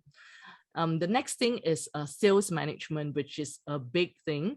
And I think sometimes when we are running the business on our own, we do not really think about this way. So it's very important to really step out. And I always say, like, instead of just working in the business, to be working on the business as well. So what's your sales funnel? What's your conversion rate? You know, and if you have more than one salesperson, what are the different conversion rates? You know, why is one person doing better than the other? Do you have a sales playbook? So sales playbook is very important because you do not want to constantly be training the new people coming in all the time. So by having a sales playbook, by documenting all the various things that work well, you know, like, or we call it SOP, standard operating procedures, it just makes it so much easier to train new people who come in. And of course, other than sales, you have your operating management system as well. Like what is your target for the month? How many dates are you supposed to send out? Like how do you go the extra mile for clients? And of course, like unfortunately, you know, like if you remember the first story that I was telling you about, like even though most of our clients love us, like probably like 90%, 95% of our clients love us, but there was always that, you know, like 1 to 2% who like can make our life like really, really bad. So, you know, how do you handle and manage difficult clients? So we actually again have SOPs on how to deal with that. Financial management. This is super important. So those of you, right, who see this photo on the right, like how many people feel a bit uncomfortable? Some people will be like, what do you mean? Why would I feel uncomfortable? You know, this is like great. But I know like quite a lot of people actually do feel quite uncomfortable when it comes to talking about money. Like they just feel bad. They are like, oh, you know, like I shouldn't be charging so much, you know, yeah, they just don't feel comfortable. And I think this is normal. Like maybe it's like basically like how we have been brought up, or like just just different reasons, right? So it's very important to know your numbers, because I know a lot of people, I mean, even myself previously, like I have no idea like what is happening in the books. I have no idea like how much money is in the bank. I have no idea like how many more bills I need to pay. And that is a disaster in the making for sure. So this is one of my favorite quotes: revenue is vanity, profit is sanity, cash is reality. So it's like you can be making lots of revenue, but you're not profitable. It doesn't work. But then if you're profitable, but the money is not in the bank, that doesn't work as well. So if you're not the best person to manage your finance, then find someone that know what he or she is doing. A lot of other things right there, but I think lowest hanging fruit, honestly, is really price increase. And again, I think a lot of people are uncomfortable with this because they feel that, oh, you know, like, am I providing enough? Like, what if people don't buy? I think, you know, it's like, if you don't try, you wouldn't know. And it's very important to really value the hard work that we do. Because honestly, like the work that we do is like so much work. And if you're helping someone who's going to find their future wife, their future husband, like, wow, you know, like what is like $100 more? What is $1,000 more? So I think a lot of times it's really in our own psyche. And time teller versus clock builder, I think very important if you're looking to scale out a business, because a lot of times people are focused on like telling time, like telling everybody what to do. But if you want to grow a business, you need to make sure that people around you, like they have a clock to look at. They don't need to keep asking you what the time is, right? So in our business, this is what some of the things that we do. We have scorecards to show us very clearly like what's happening on a week-to-week basis. We do daily hardest. So all the teams, you know, like they will have harder in the morning to just, you know, catch up, to find out what's happening, to plan for the day ahead. We have weekly meetings. We have monthly all hands meeting, which means like the entire company meet. We do quarterly management retreats for the management to, you know, plan, to talk about the quarter that has passed, to plan for the quarter that's coming up, and of course annual planning meetings as well. I've run out of time. I'll just very quickly go through the last part. So the third one is support. Support is really about people. So if you don't have the right people, then obviously you can't scale the business. So I think if I just want to talk about two things on this slide, it would be look for people who are different from you, because I think it's very normal that we are attracted to people who are like us. But if like everything is like similar about us, right, then it's very challenging, because things that I like doing, the person like doing as well. Things that I don't like doing, the other person don't like doing as well. So it's much better to find someone that complements you. And the second thing is to understand that your role as CEO or your role as the, you know, the main person is to put the right person on the right seat on the right bus. So that's why finding the right person and making sure it's the right fit is like super important. And last but not least, the learned art of delegation. So I think for a lot of us who started our business as one person, this is something that we find very difficult to do. But at the same time, if you're not able to do this, you're not able to scale up your business. So I know people will say that I can do it myself much better. You know, like if I have to spend time teaching the person, why don't I just do it myself? But the problem is there's only one you. So if you don't train up another person, you can never multiply your time. You only have 24 hours a day, no matter, you know, how hard you work or if you don't sleep.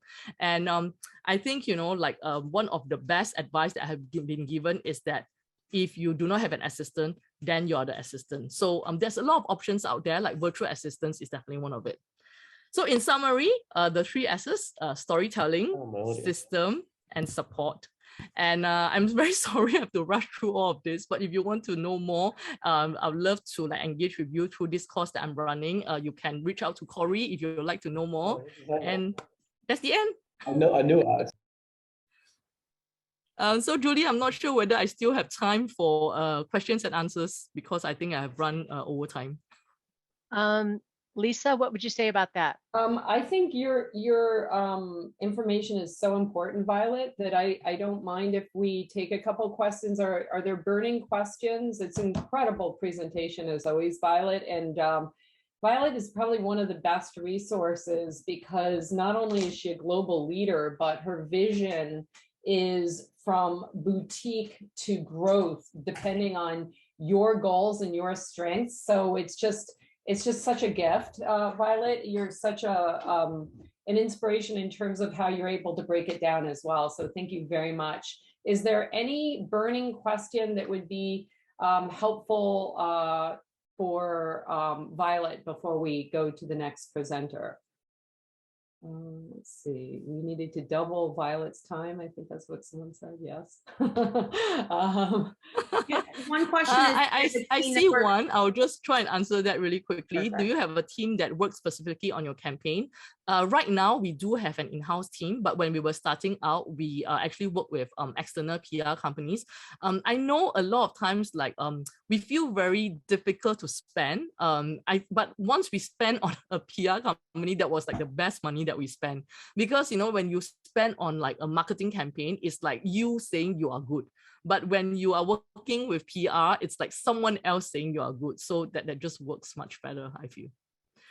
Okay, next one very quickly, about delegating. What advice would you give about someone I find easier to micromanage? Okay, so Anu. Okay, so the answer is this.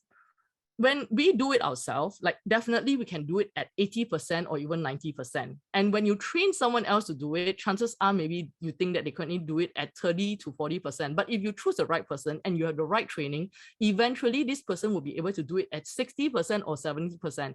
And you can duplicate many of these 60% to 70% people. You are still at a much more better situation than currently right now when there's only one of you who is doing at 80 to 90%. So I hope that answers your question. And say, how do you get your first client? I think maybe like a lot of you, it started with friends and family. So, I just drafted this email, Jamie and I, we drafted it together, and then we just kind of send it to like every single person that we know and say that, okay, we are starting out lunch. Actually, this is what we do. If you're single or you have friends who are single, please, like pass the word around, and you'll be like the first 50 like special people that we'll be working with. So, and we just kind of grow it from there. And a lot more questions are coming in, but I think, Lisa, I better pass the time back to you guys.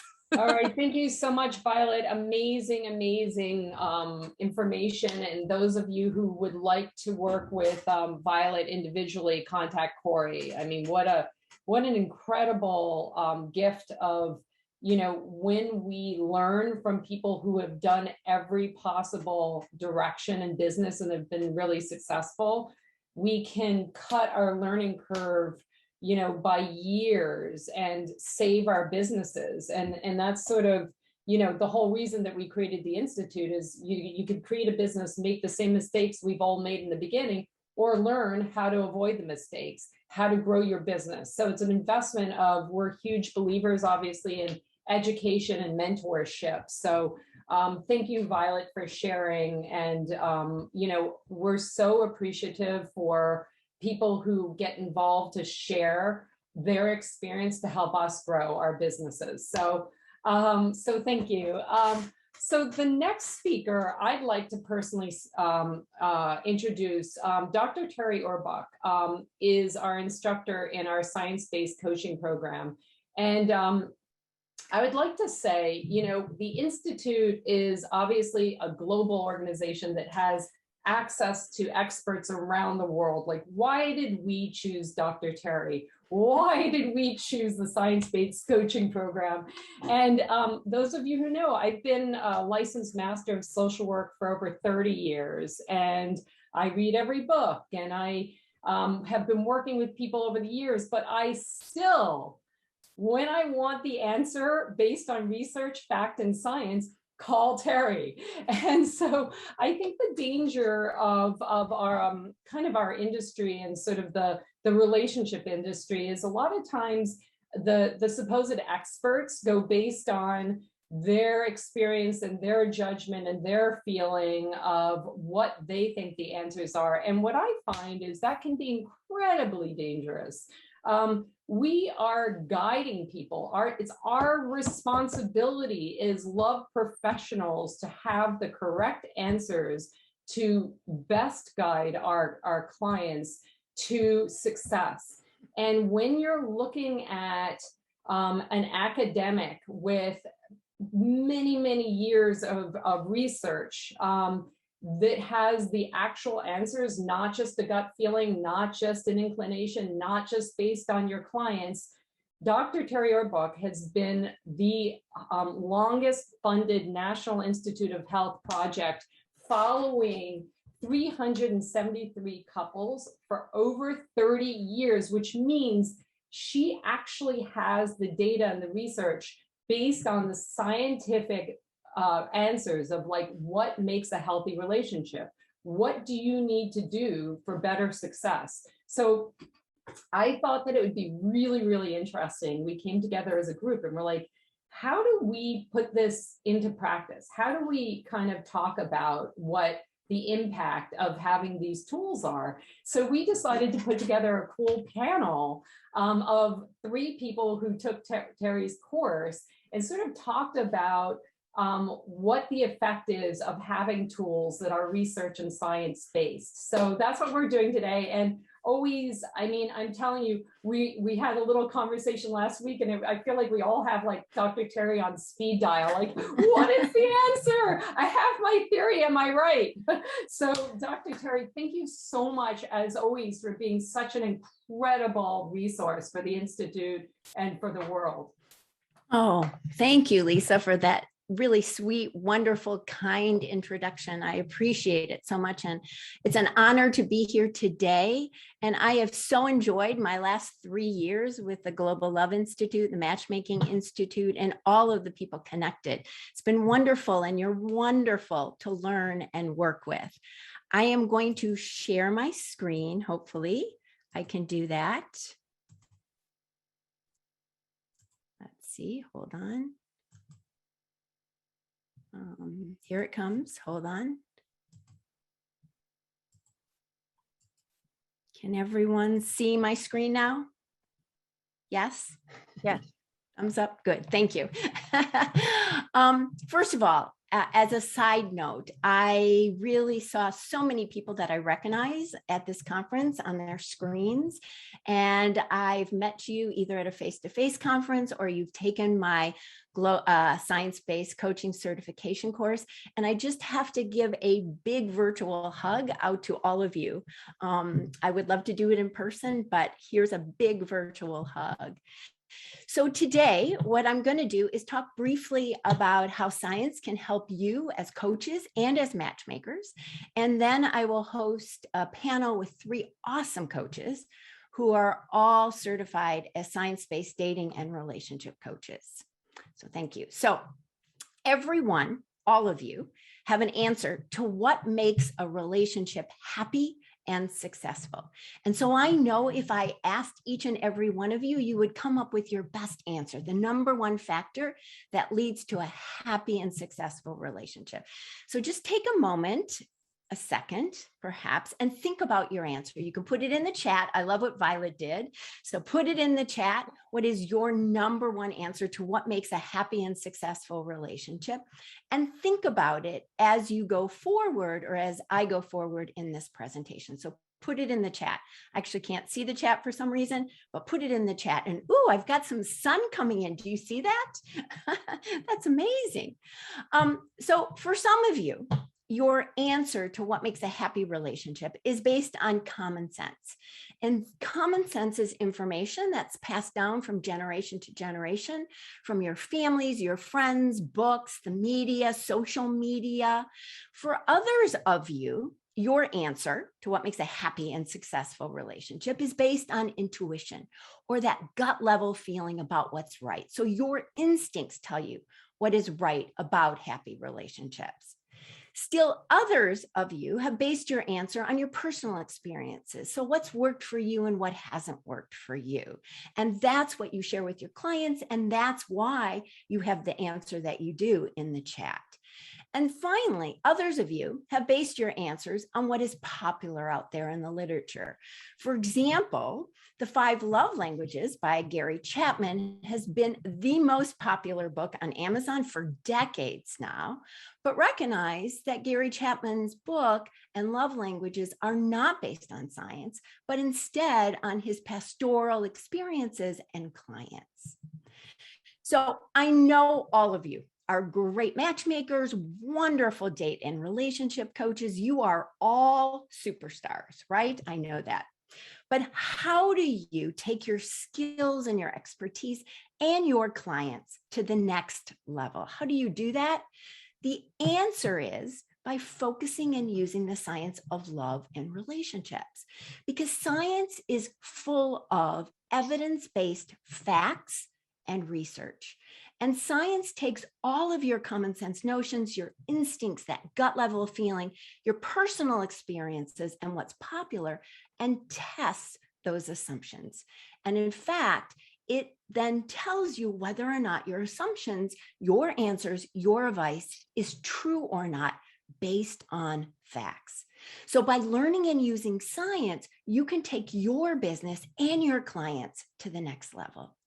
And what I want to do in the science-based coaching certification course is share all that wonderful research, all that wonderful, exciting science with you in psychology and other fields, including my own research and others, so that you can take your business and your clients and know that your advice is true and supported. But who am I? For those of you who don't know me, as Lisa said, I am not a matchmaker. I've been a psychologist, a coach, a marriage and family therapist, an author, a speaker, a professor for over 30 years. I actually didn't put that in the chat, Violet, but 30 years I have been in this business. I'm also the director of a long-term research project that Lisa mentioned on relationships that has changed my life. When I started this project, I did no translation of science. I did nothing popular. But what I realized was that I needed to translate this wonderful research, rich data about relationships into the public. As Lisa mentioned, it's called the Early Years of Marriage Project, and it's been funded by the National Institutes of Health. And it continues to be funded by the National Institutes of Health in the United States. And many of you have already heard about my study, but just in general, as Lisa said, I've been following the same 373 couples now for over 30 years. And I've been interested in what keeps couples together and happy and what breaks couples apart. When couples divorce, they break up, they lose a spouse due to death, I continue to follow the individuals so that I can also look at what factors predict who repartners and who doesn't, and who establishes a happy long-term relationship again. It is the largest study of its kind in the United States, and what I've been able to glean is science-based strategies to find and keep love that you can use as a date and relationship coach, or you can use as a matchmaker. So I just want to talk about 2 quick examples to show you how you can use science to test your assumptions, your common sense, intuition, or your personal experience assumptions. The first example is that when someone experiences a relationship breakup or a divorce, and they come to you either as a client, a friend, a family member, I think our common sense notion or our gut level feelings or our personal experiences even tell us to share with that person the advice that you want to get that anger out. You want to blame your former partner, your ex-spouse or your ex-partner, get that anger, get angry at them. But when we look at science, what we see is that the facts do not support those assumptions. In fact, when people do blame the partner, they hold on to that anger and they don't let go of the past, and they can't really move forward and be in a happy, healthy new relationship. And in fact, they're less likely to cope and adjust with the breakup or the divorce. Instead, what science shows us is that that person or our advice should consist of that we tell that person to blame the relationship itself. Instead of blaming us or our partner, we blame the relationship. And so what we do is we offer them these we statements. So when someone says, we were really young, we just didn't work out, we were so different, we were incompatible, that person lets go of the past and is significantly more likely to cope and adjust and move forward again into a happy, healthy new relationship. So here is one example where our assumptions, our personal experiences don't match, don't fit what science shows us in terms of advice. Second, most of your clients, and I'm sure even many of you, think and believe that these 10 statements are true. But what we know is that when we look at science, all 10 of these statements are false and not supported by science. They're all myths. They're all common sense notions that people are understanding and living their relationships by. For example, number one, passionate love increases the more you get to know someone. When we look at science, it's actually the opposite. Passionate love decreases the more you get to know someone, because passionate love is fueled by newness and not knowing somebody. Number three, men and women are equally affected by relationship conflict. Again, false. Relationship conflict affects women. Women hold on to conflict in their relationships for at least 2 to 3 days. And my study shows that, whereas men are much more able to compartmentalize. They do conflict, they let it go, and they're on to the next thing. Number five, just the last example, women have more romantic notions and beliefs than men. That is also false. It turns out that men have more romantic notions and beliefs than women. Men are more likely to believe in love at first sight, that love conquers all, and that you need love, by the way, not lust, in order to have a commitment. So all of these are not supported by science. So when you use science in coaching, or when you use science in matchmaking, you're going to empower your clients to pick the right person, pick the right partner. Yes, you can give them many matches, they can go on many dates, they can have many relationships, but what science helps you with is for them and to have you help them find the right person for them. You also help your clients understand themselves, and you have science-based knowledge that's based on facts and research to help them with that. Also, just as important, science gives you a step-by-step guide on how to coach, match, and advise. For example, science shows that when you help your clients change their behaviors, then that change is only going to be short-term. But if you can help them change the attitudes, their beliefs that underlie those behaviors, and then their behaviors, that change is much more likely to be long-term. So by using science, you can also have a step-by-step approach on how and what and where to help your clients. And in the science-based coaching certification course, I will guide you. Now, just finally, for those of you who think that science is boring or you're not going to understand it, science also can be lots of fun. It's exciting and interesting and insightful. So now that's my part. Oh my golly, look at all that sun that I can't even change at the moment. We never get sun in Michigan. So you all, this is a sign, I think, of all the love that is on this conference call and at this conference. What I'd like to do now then is introduce or have 3 awesome coaches introduce themselves. They are all, as I said, certified as science-based date and relationship coaches. What I'm going to have them do is introduce themselves first, about a minute, tell you about them. And then I'm going to give the floor back to them, and they're going to share their experiences, thoughts, and comments on how science-based coaching has changed them, their business, their lives, and their clients, and how they've implemented the science-based coaching as well. So first, I'm going to have Lemarc Thomas introduce himself. Hello, everybody. Yes, my name is Lemarc Thomas, and I am a matchmaker in Sweden. I've been in the industry for 10 years now, and we combine the art of matchmaking with the science of love to provide a conscious approach to matchmaking. That's us. Thank you, Lemarc. Margot Finley, can you please introduce yourself?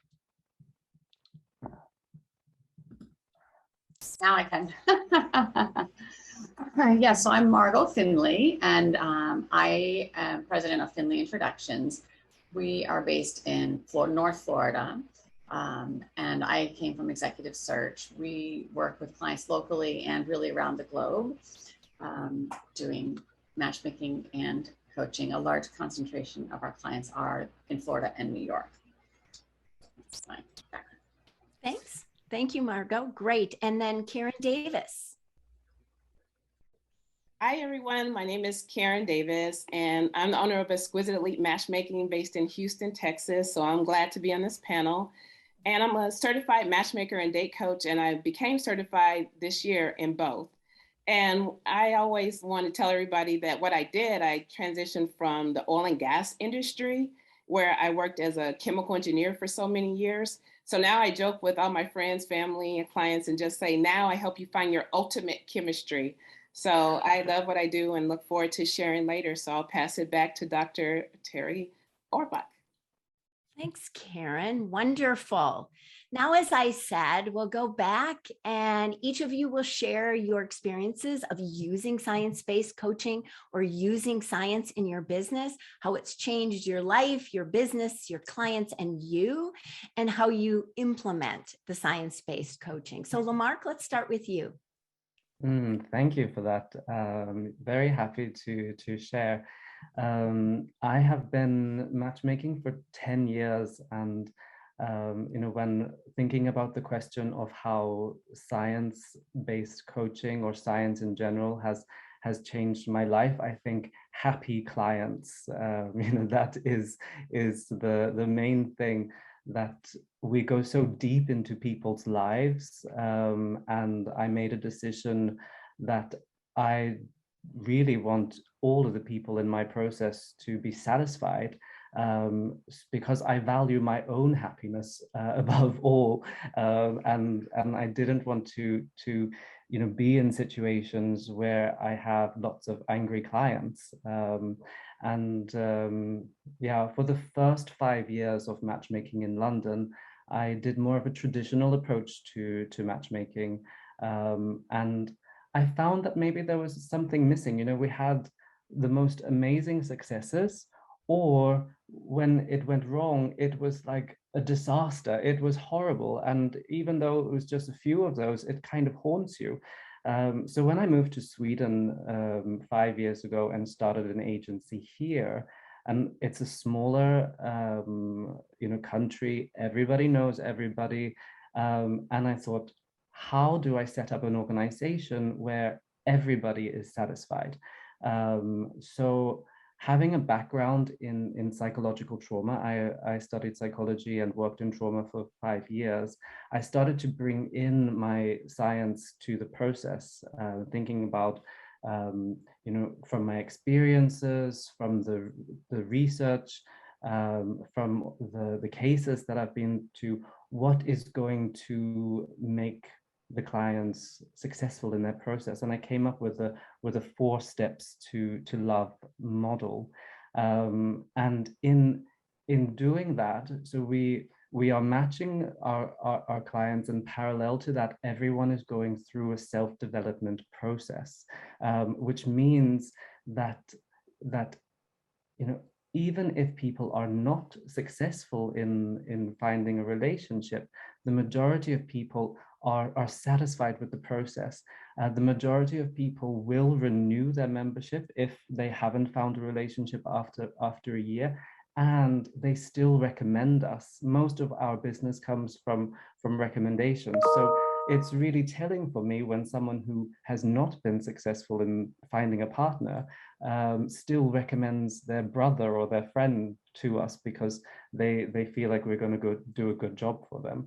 And I think that is about the science. You know, we notice that we have a much greater success with our clients.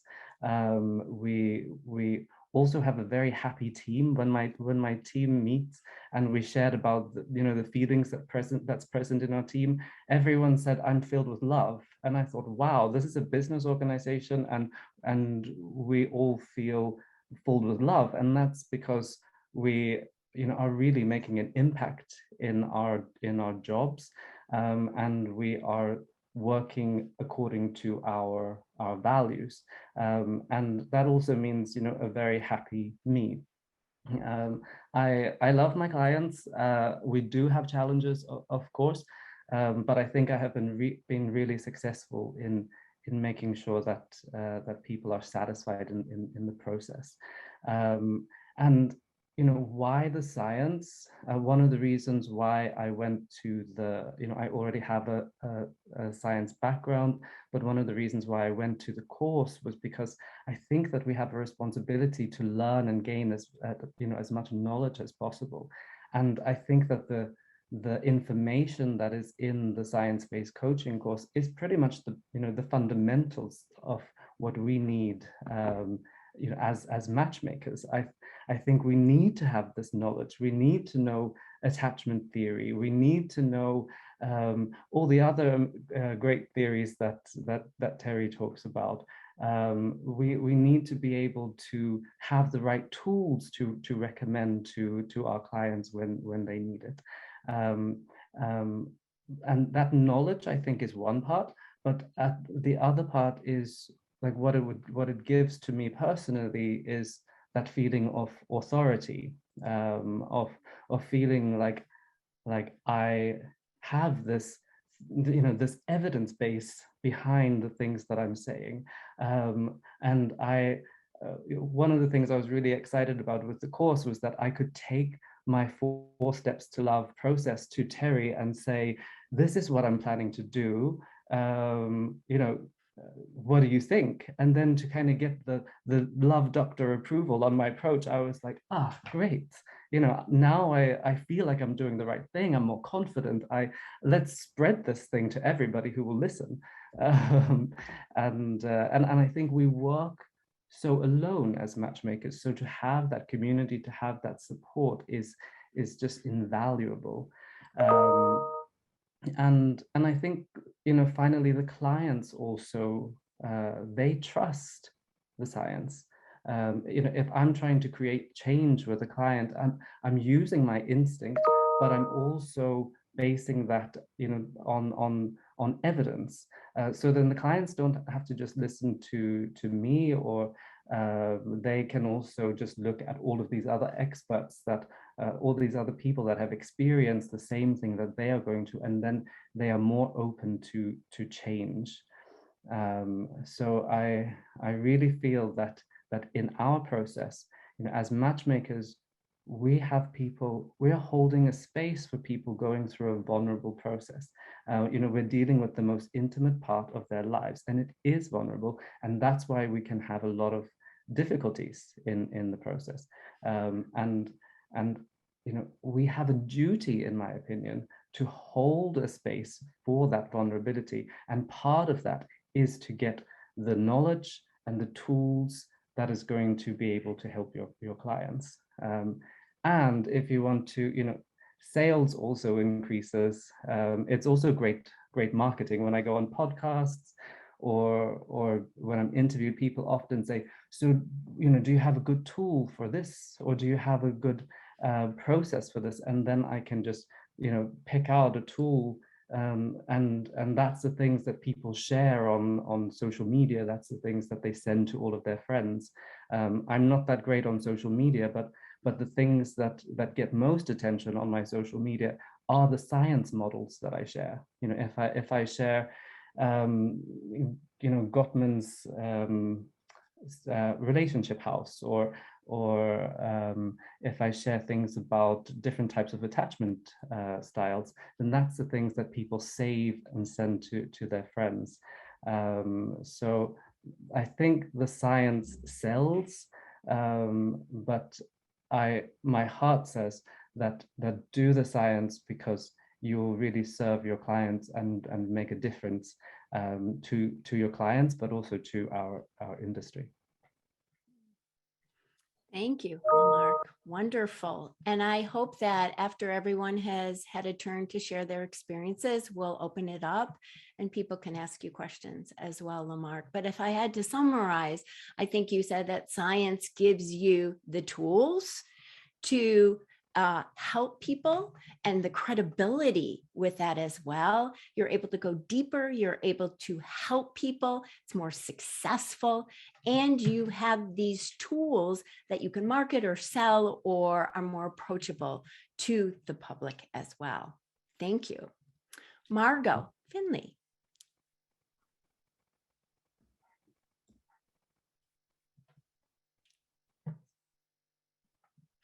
Am I unmuted now? Now you're unmuted. Perfect. Okay.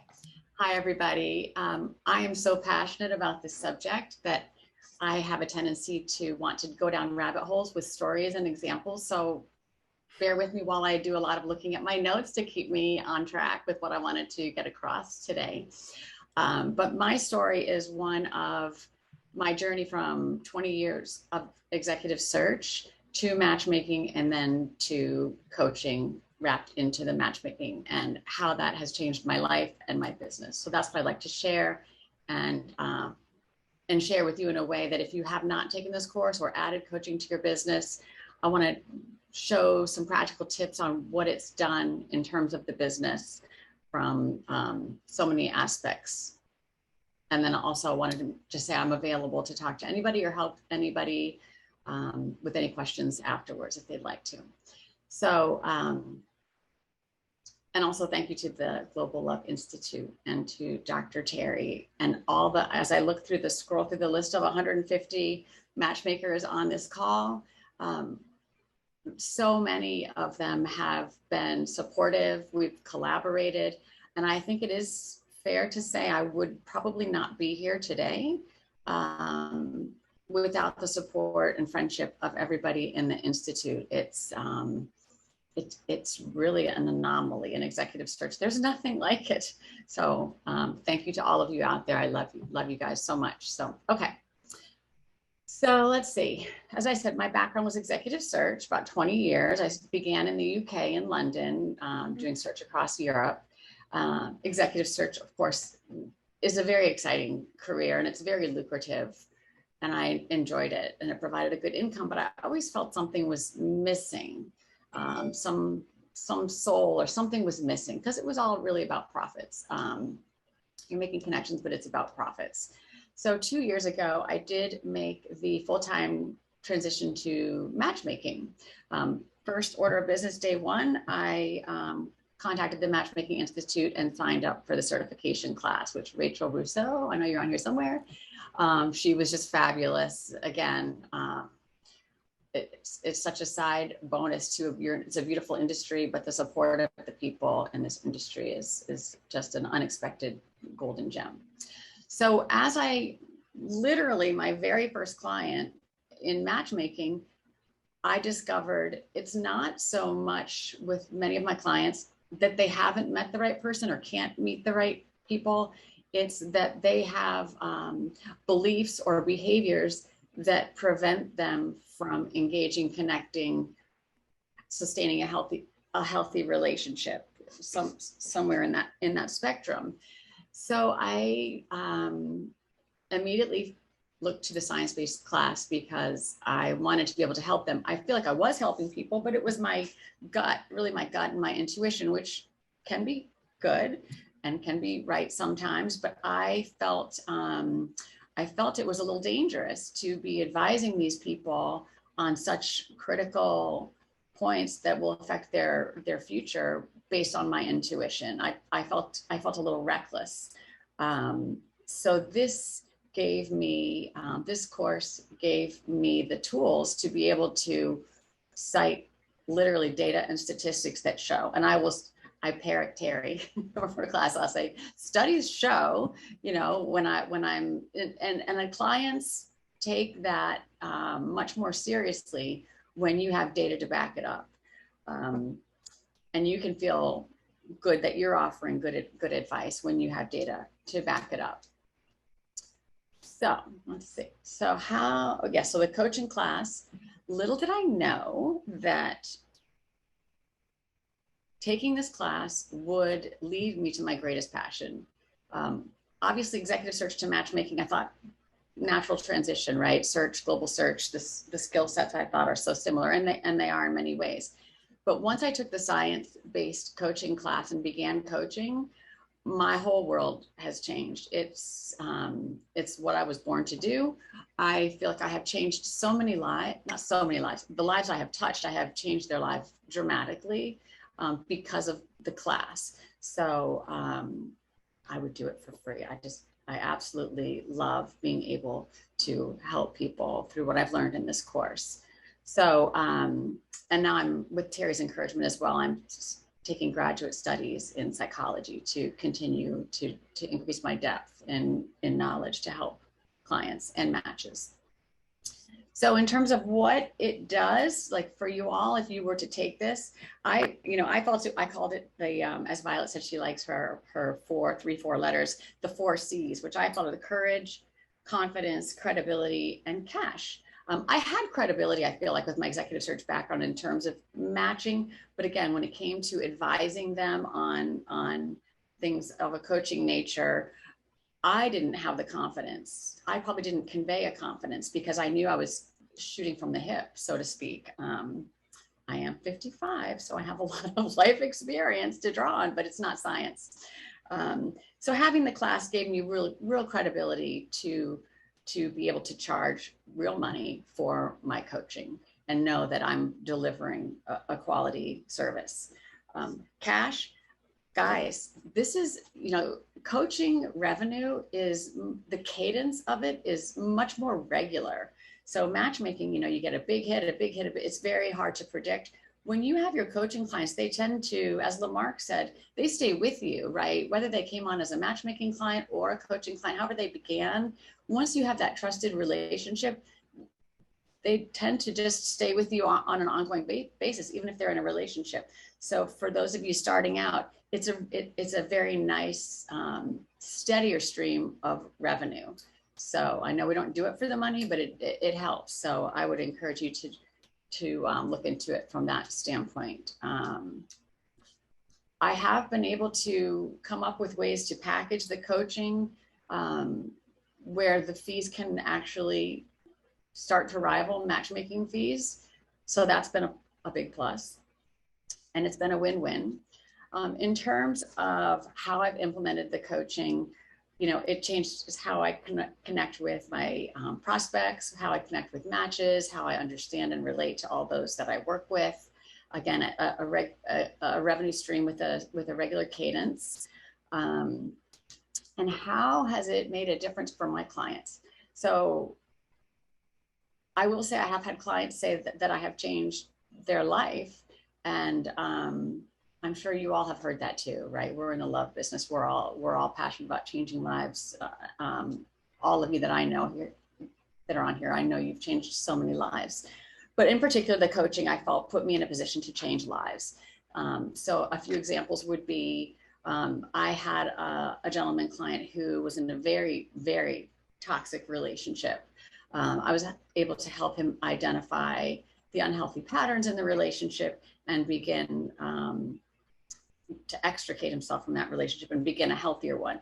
And I will say I did rely on Terri for that, because that was that client was worth a book, right? Basically. And there were parts of that I knew I shouldn't touch, right? And you learn that in the class. What's coaching? What's therapy? And when it gets into danger zones with addictions, et cetera, we know how to find somebody to refer them to, because we don't want, so that's the course. That was really important for me, that the course taught me where not to go, right, in terms of the needs. But that was a huge, huge success.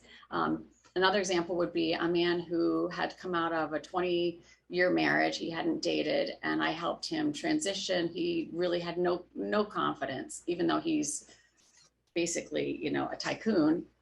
Personally, he had no confidence. So I worked with him. He began dating. He did find somebody that he was very happy with, but then he did end up reconciling with his wife. So helping him navigate, extricating ethically from his relationship and getting back into his marriage, at which point I did disconnect because they went into couples therapy. But that was I felt that was a huge success, and it was so gratifying. I mean, it really was so gratifying.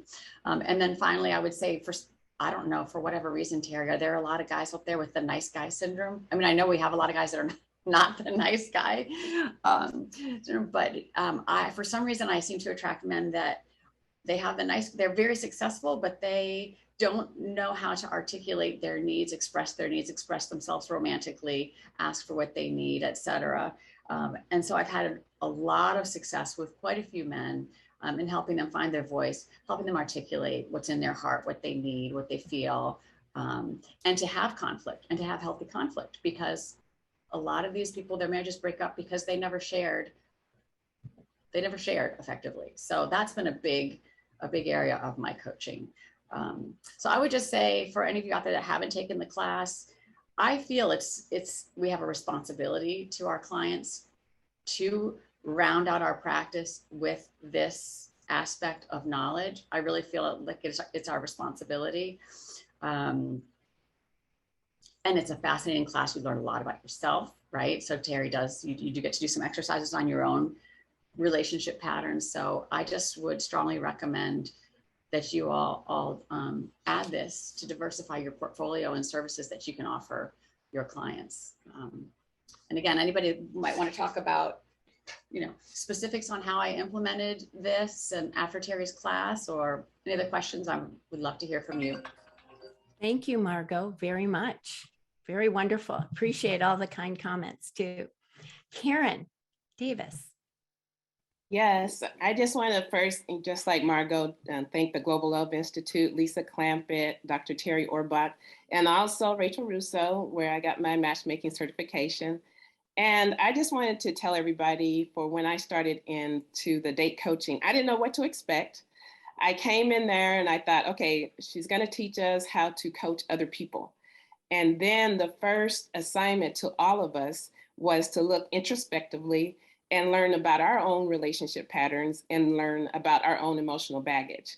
And I was like, oh, okay, you know, this is a bonus, you know, to actually learn more about ourselves.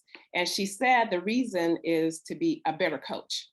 And I learned my own triggers, because all of us have triggers. I didn't know that I did, but she said all of us have triggers, and we learned them in the class. And as a divorcee, what I learned is that there were some patterns and baggage that I had, but now I feel that I'm a better version of myself, so that I can be a better version for my future mate. So it's like a win-win on the personal side. On the professional side, what I learned was that my first clients were date coaching clients.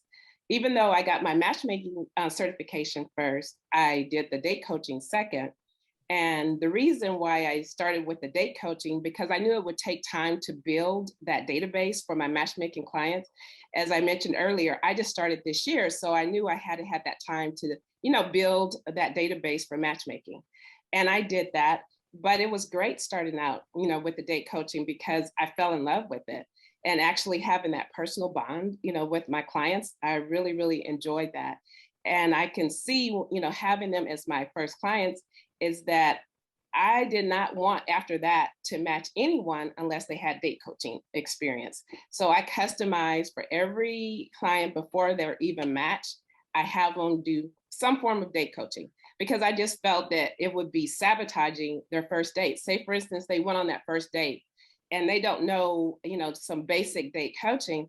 It could be a revolving door. They just go around and around and come back to me for another match and another match, unless, you know, we really get to the core of it. So that's why, you know, I wanted to make sure I incorporated date coaching in there. And also, I just feel, as far as for your business, you heard it from Lemarc, you heard it from Margot, as far as that balance.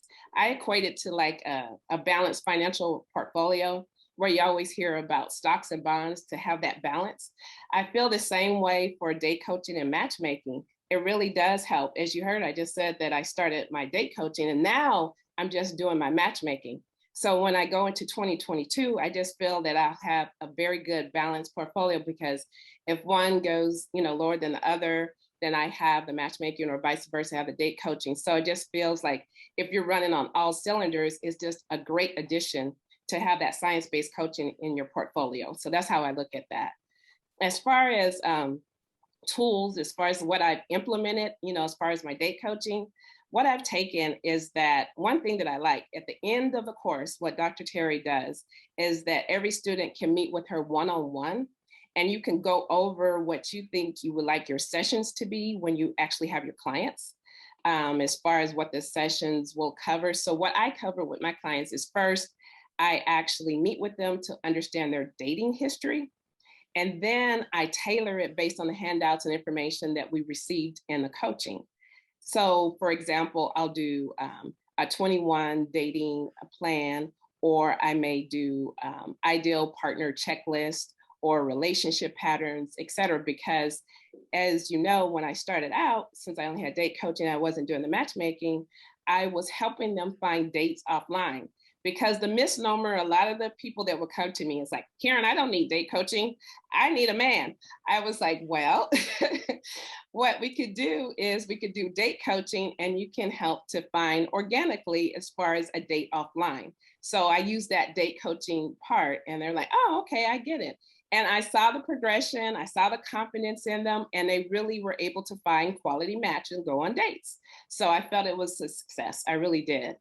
And as far as testimonials, that's the first thing that I received. And I will tell new matchmakers and date coaches just like myself is, as soon as you get testimonials, post that on your website or on your social media sites, because I equate it to like a good credit score, is that it's invaluable. And that you could just, it's your credibility basically that you're displaying. And people just love that credibility because it builds more clientele. It's just like a snowball effect. And I guess I can just say that I'm passionate about it. I love it. And that has been my journey over this past year. So I'm excited about 2022. So I will pass it back to Dr. Terri Orbuch so that she can just provide additional remarks. Thank you, Caryn. Wonderful comments. And thank you for sharing, Margot, Lemarc, and Caryn. We are out of time, but maybe we have time for a few questions if people have any. That was perfect timing at 0. That was good, Caryn. Any questions? Someone was asking if you've ever met someone who's not coachable. And I assume that's Elena. I have not met anyone who's not coachable, but there are people who have experienced trauma or who have childhood experiences where, as even Margot mentioned, it's better if they go to a therapist rather than a coach. So I know they're coachable at some point, but first they might go to a therapist and then come back to me as a coach. Anybody else want to answer that? Caryn, Margot, Lemarc? And you'll learn all of that, the differences between therapy and coaching as well. Have any of you guys coupled like a therapist with your business? Like had a therapist a part of your, and then you just send them to a therapist that's a part of your company? Margot, you're on mute. Are you? Hi, I have done so. And again, I think it's part of offering a comprehensive package in terms of you assess the person. And if you notice that there are things that they do need some deeper work with, so I'll put together a pricing with, I'll put together a therapist, the coaching, sometimes a stylist, and then the matchmaking. And I come up with one price for that. So and that has worked really, really well, that they are they have to be ready to invest time and money to do that. But when they do it, the results are tremendous. All right, I actually think we have to go because we're running over, but I would say one really crucial thing is knowing the difference between someone who's coachable and someone that needs therapy. So that's something that's really, really crucial as practitioners, and it will keep you out of trouble. The next coaching course is October 20th. Is that what we decided, Terry, or are we doing it the week after that? Yeah, October 20th. Okay. And those of you who are interested in more information, you could contact Corey at matchmakinginstitute.com. Thank you guys so much. And as always, what a pleasure to sort of learn about, you know, not only the coaching, but how it's affected all of you guys. So thank you very much. And that's Terry's information there, which is a science-based coaching, then master's coaching. And there's a discount for up until October 18th. If you guys want to join, just let us know. All right, guys, thank you very much. Let me see if I could figure out how to unpin you guys. Let's see. And then Julie will, hold on, there we go. Julie will introduce the next speaker. I don't know how to unpin Margot. Do you know Ricardo? Yeah, just 1 minute. Okay. Oh wait, remove pin. I did it. All right. Oh, There we go. All right, Julie. all right. Bill and Kelly are next, right? Yeah. Okay, excellent. This is really fun for me, guys. I know Bill, Paye, and Kelly Millar because we work together in all kinds of different capacities. It's really interesting that different speakers that we have at this conference, some are global, some are focused on coaching. These guys know an awful lot about operations, like how to manage big teams of people, how to develop structure and sales systems that work on a larger scale for more than one office. So I'm really excited to have you guys jump in. Who's going first, Bill or Kelly? Hi, whoever wants to. Hi, Kelly, you want to? I think Ricardo is starting with our slideshow. I think, Bill, you're up first. Yay. Hi, Julie. Hi, Bill. I remember the Blues Cruise in 2007. Let me get started. Okay, here we go. Next one. We're going to find, bless his heart, Bobby. There he is. Bless his heart, Bobby. Bless his heart, Bobby. Okay, everyone get a little pumped up because this is going to be fun. We're going to have a little bit of fun today. And I'm going to poke a little fun, but just remember with all of these, have humility in your heart. Have a mindset that nobody is beneath you. They're all asking for our help in their own ways, okay? So meet, bless his heart, Bobby. The second he walks into your office, you think, OMG, bless his heart. This guy's got a face only a mother could love. In TV, they call it a face for radio. Add to it the fact that Bobby's got more rolls in a bakery. And if that's not enough, Bobby's so short, he poses for trophies. Poor Bobby, right? Well, maybe until he came to us. Hey, you know what? I was one of those people. My mother told me in 9th grade, you'd better develop your personality because God didn't give you much in the looks department. I mean, I was such an ugly kid. When I played in the sandbox, the cat covered me up. I'm not kidding. When I looked in the mirror, my reflection ran away. But don't feel sorry for me. Have you seen my wife, whom, by the way, I met at this very conference in 2007, so I have a fondness for it. But let's get back to Bobby. An amateur sales rep might think, who the heck are we going to match with this guy? Another amateur might think Bobby's a laydown. Why wouldn't he do this? But Bobby's self-esteem has taken a beating. He doesn't really think anything will work to this point. A great sales rep will build up his esteem while keeping it real. A great sales rep will show genuine care and concern. You may be Bobby's only hope. If you succeed in taking him under your wing, Bobby is one of the easiest guys to find success for when we find that lady who gives him a chance. A lady who just wants to be loved and respected. And Bobby will be loyal to his new partner because he just wants love too. The genuine and caring approach, though, is the key. When do you think was the last time someone even took time to try and help Bobby? Try this. Bobby, there'll be ladies who might not give you a chance, but we don't care about those ladies, do we? And we're not going to let those ladies keep us from finding that one special lady who's going to love you for the person you are. Are you ready, Bobby? Because remember, it's not how you start, it's how you finish. Are you ready for Bobby? Thanks. We're ready for gold digging Gloria. Where is she, Roberto or Ricardo? And there we've got gold digging Gloria. She's the one who comes in. She'll take Bobby. She'll take Bobby as long as he has a big old fat wallet, has a big old house, and lives in the right neighborhood and has all the degrees. She's the one who's used to be an object. She goes to high-end places to find these men with money. She's a bit of the entitled princess. So, but what we need to do with her is we need to remind her that we're no longer, and again, we're dealing with an older group of people, usually about 45, 50 or above. We're no longer 30 years old. There's a shelf life for this. We need to get her real. We need to remind her that there's a huge competition with all those beautiful women and all those younger women.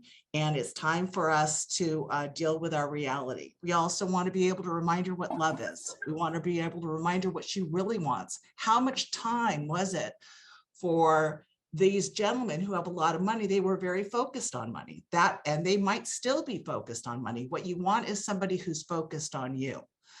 So we want to get them, we want to say, look, do you want a checklist or do you want a person? What do you want? We want to be able to remind her that there are some people who bring in a lot of money, but they're not very good with their money. And some people who make half that money, who know how to invest well. They are responsible. They live within their means. We got to be able to remind her of all these things. And believe me, when I'm in a room and when I'm talking to my reps, it works. You remind them, people, you set their expectations correctly. You're going to have a happier client in the end, because let's face it, the 1% is exactly that. It's the 1%. And we can go on to the next one.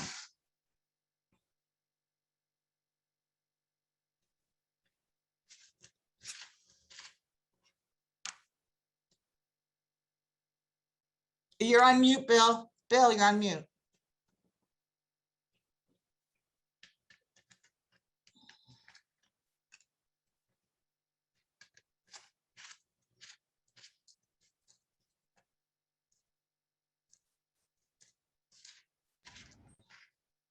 Still on mute.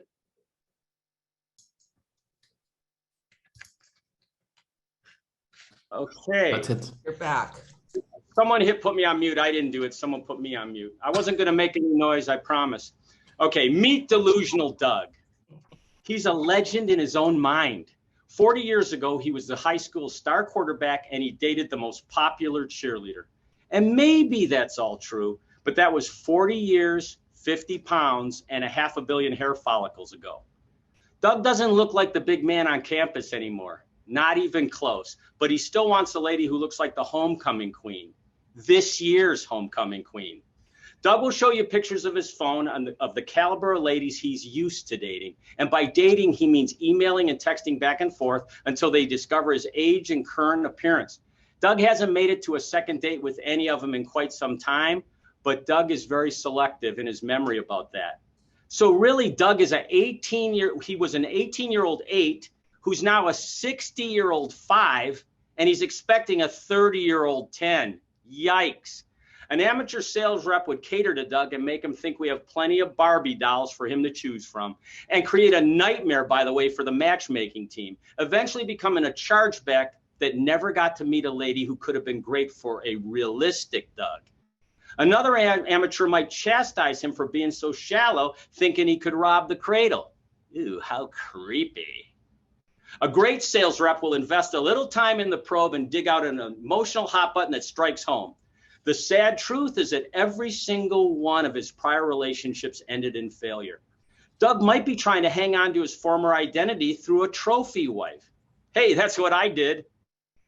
A great sales rep won't automatically dismiss Doug's wishes just because he wants a beautiful young partner, but use the trust and rapport they've gained to expand his range and possibilities. A good way to soften up Doug is to get him to list everything he's looking for in his future partner, his wish list, and then say, let's put this list aside for a minute.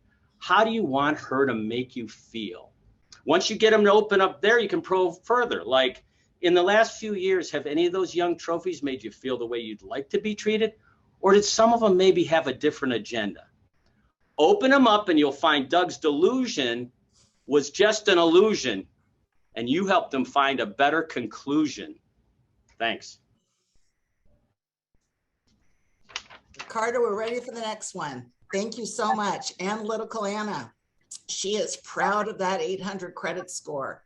She's frugal. She's very careful with her financial planning. She's impressed with her business savvy, very proud woman. Doesn't want to be taken advantage of, wants high value for a budget. And when I talk to somebody like that, I want to speak to the woman, not the engineer, not the accountant. Get out of the business suit already. Put on the dress.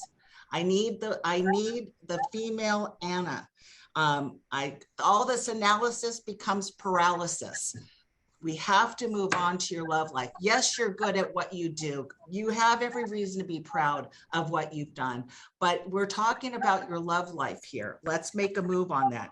But she needs in-depth information. You do have to appeal to her logic as well. She needs to feel that she's buying, and she's buying something that's well worth it, since she's so careful with her money. So do me a favor. Today you came in with your heart. I don't let your over analytical mind get in the way of achieving your goals. I'm done. Thank you. All right. Am I on mute? Can you hear me? Yes. Okay, great. Okay, so we're going to move on to Libido Larry. That's a good one. Meet Libido Larry. He walks in the door like Clint Eastwood with his pickup lines in double holsters. Well, here I am. What are your other two wishes? You like that one? Okay, if you don't like that one, how about this one? Do you believe in love at first sight, or should I walk through the door again? No? How about this one? You and I are like nacho and jalapeno. I'm super cheesy, you're super hot, and we belong together. Wait, this last one's got to work. This is the one I used on Heather. Go ahead, feel my shirt. It's made out of marriage material. So Larry won't need any money today because he's going to sweep you off your feet. He actually believes he won't need to join because why not just date you? Larry doesn't know it's not working. He's the guy you try not to make eye contact with in the bar. The first joke or two might be funny and amusing, but his act can quickly turn inappropriate and pushy. But Larry doesn't realize he's being inappropriate. Larry probably isn't even a bad guy. He just hasn't gotten good feedback on his approach in a long time. And aren't we here to get him on the right track so a lady might stick around long enough to find out he's a nice guy with a good sense of humor once you get to know him? Some amateur sales reps are either intimidated, offended, or even flattered by Larry, but not the great sales rep. Remember, people are single for lots of reasons, so let's look a little deeper. Is Larry throwing out pickup lines because he's really at a loss for how to approach a lady properly? Or maybe Larry was always the class clown and sometimes it works, so he's sticking with it. Great sales reps always look at the positive side. If you really want to help Larry, be direct and caring. Larry, does this strategy really work well with the ladies you meet? Because it wouldn't work with me or any of the ladies I know. Caring enough to actually find out what Larry is really like when he takes off his mask will get you the sale. And it's better than calling your boss to complain. I was so offended. And lastly, don't forget to have a little fun yourself. Give it right back to Larry in a playful way.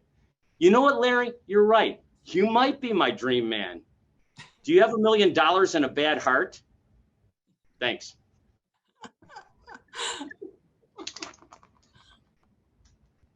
And we're at Pretentious Patty. She claims to be younger than she looks, overly proud of everything, education, career, a sense of dignity, a feeling of importance. She uses long words and jargon.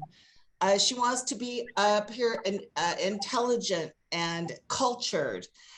She will also critique our process. That's always fun. She will, unfortunately, some of these ladies or men will become across even condescending. So what you want to do, first of all, you could just casually say, did you come in here to tell us all the reasons this isn't going to work for you? But what you do want to do is you do want her to come in, make her feel good about her accomplishments. That's what she wants to hear. It's okay to give them what they want to hear, but you need to be in control. We cannot be in control. The moment she feels that she's in control, that's going to be a problem, probably not going to be a new member. You're going to use her profession on how people come to her for professional advice or but what you want to do is you want to make sure that you congratulate for coming to you as a matchmaker to be able to find the right men for her love life. Be kind, but always firm. You want to make sure that in the end, really with our business, we are expected to close sales on the very first day. So you need to be able to read your client, and you need to be able to turn them into a sale that day. And what that's going to mean is she's going to have to respect you, and she's going to have to trust you, and that's the best way for you to move her into a sale. Kind but firm. Yep, kind but always firm. Exactly. That's it. Okay. All right. All right. Who do we have next? Oh, we got Cheap Chuck.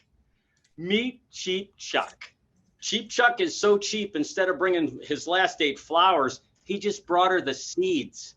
I mean, Chuck is so cheap, he only has one light bulb in his house and he takes it from room to room. When it comes to picking up the tab, Chuck is the first to put his hand in his pocket, but he leaves it there. I mean, Chuck has long pockets and short arms. He remembers when bread was a nickel, and guess what? He cuts his own hair. So how are you going to get Chuck to give you $7,000 when he just got through complaining that gas went up 10 cents? An amateur sales rep would just become demoralized and give up. Hey, this guy squeezes $1 till George Washington says, ouch. A great sales rep knows they established rapport for a reason, and now's the time to test it. Use your gentle confrontation and be direct. Chuck, saving a buck is an admirable quality, and I understand frugal, but my ladies don't understand cheap. Or try, I know how you feel now about spending money. How about investing money? Do you feel differently about investing in something if it could enhance your life? And don't forget to dangle that lady carrot that reminds him why he came in the first place. Chuck, I've got lots of great women in my program, but I know for a fact that not one of them is looking for a man who is cheap. So tell me, Chuck, does being cheap sound that much better than meeting someone great? It's important that you actually get Chuck to admit out loud that he believes in investing if it can bring him something he wants and needs. It's even better if you reinforce it by using a tie down. So investing in yourself isn't frivolous spending, is it? Identify those emotional hot buttons and pull them out if Chuck starts to regress, but he won't. You were great. Nobody said it's going to be easy, but now that you've gotten Chuck to admit that he's going to need to adjust his lifestyle if he wants a nice relationship, and that this is the best investment he can ever make to himself in this point of his life, I predict Cheap Chuck will now be known as Charming Charitable Charles. We're ready for our next slide. Never married Nancy. She's got commitment issues. Something's going on, but she's going to give you a lot of excuses. She's going to say she was busy with her career and school and kids or whatever it's going to be, but it didn't have to do with the fact that marriage was never a priority for her. So what's the best question to ask right from the beginning? Why now? She's got to give you that explanation of why now. Why now means that I'm going to be able to get her started today, that she's going to move into her new life. She's going to be able to be brave today. It's going to take courage. She knows how to be single. That she's an expert at. Now, when she says, I might need more time to think about this, Really, you really do need 15 years in a day? You need one more day after 15 years of not having a relationship, a long-term relationship. So what you want to do is you actually, in some ways, in order to find out, you do have to dig into their past. You do have to find out what their priorities were, have them admit to them, and have her also say that now being able to find a husband is her new priority. Next. Next, who's next? What's next? Oh my gosh, meet Salesman Sam. He loves to remind you that he's a salesman just like you, and he knows what you're doing. Sam analyzes every move you make and gives it back to you in sales speak. Hey, good tie down. Aha, you're building value. Love that trial close. Nice takeaway. I know I can get the same price tomorrow. I used to say that too. Blah, blah, blah.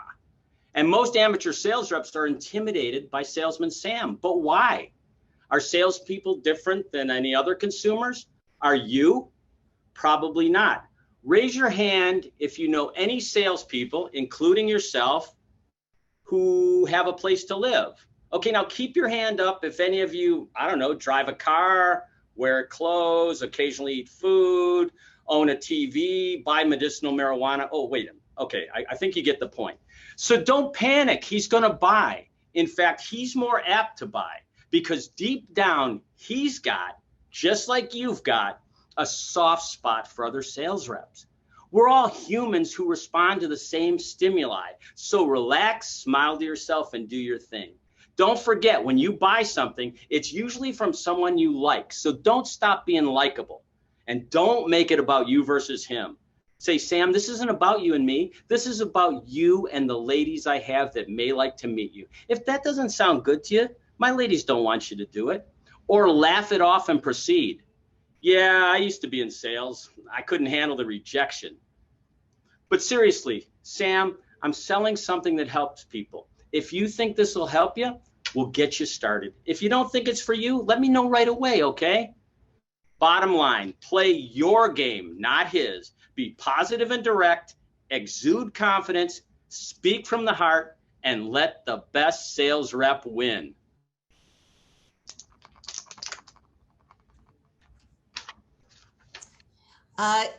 Insecure Ingrid. She's really not sure if she's good enough. And she may give you clues of that, or maybe you're going to have to figure it out yourself during the probe and finding out about her past and what she's been through. But look at her clothes, look at her posture, how she tells her story, or something that makes you think, okay, this is actually the elephant in the room. This is going to have to be dealt with in order to move us forward. Build her up. Let her know that she's worth it. Tell her that she deserves good men. Anything she's been through in the past is just that, the past, that she deserves love. And practice makes perfect. If she doesn't start dating, if she doesn't get out there, she can treat it like school if she has to. You go out there, you start dating, you get better. You get better at it, you get more confident. And usually that's the way to do it. And what I'll honestly do is I'll say to her, we're not going to stand in the way of moving forward, are we, Ingrid? We're going to put that in the past, learn from the past, and then we're going to move on. And you're going to get started today. You're going to do that for yourself. And it works, but you cannot ignore it. If she has extra weight on her, if she's talking about her plastic surgery, if she's talking about something that you know that she's going to say at the end of the presentation, you know what, let me have this plastic surgery first, and then let me get my teeth done first, and then I'm gonna get started. It's absolutely no, you wanna nip that in the bud before you even get to the end of the presentation. So she says no matter what kind of work she wants to do, self-help she wants to do, she's going to get started today. Woohoo, Kelly. Okay, I think this is our last one. Meet Demanding Dave. You know, it's Dave's world and you're just living in it. Dave buys, destroys, and rebuilds 2 companies each morning before breakfast.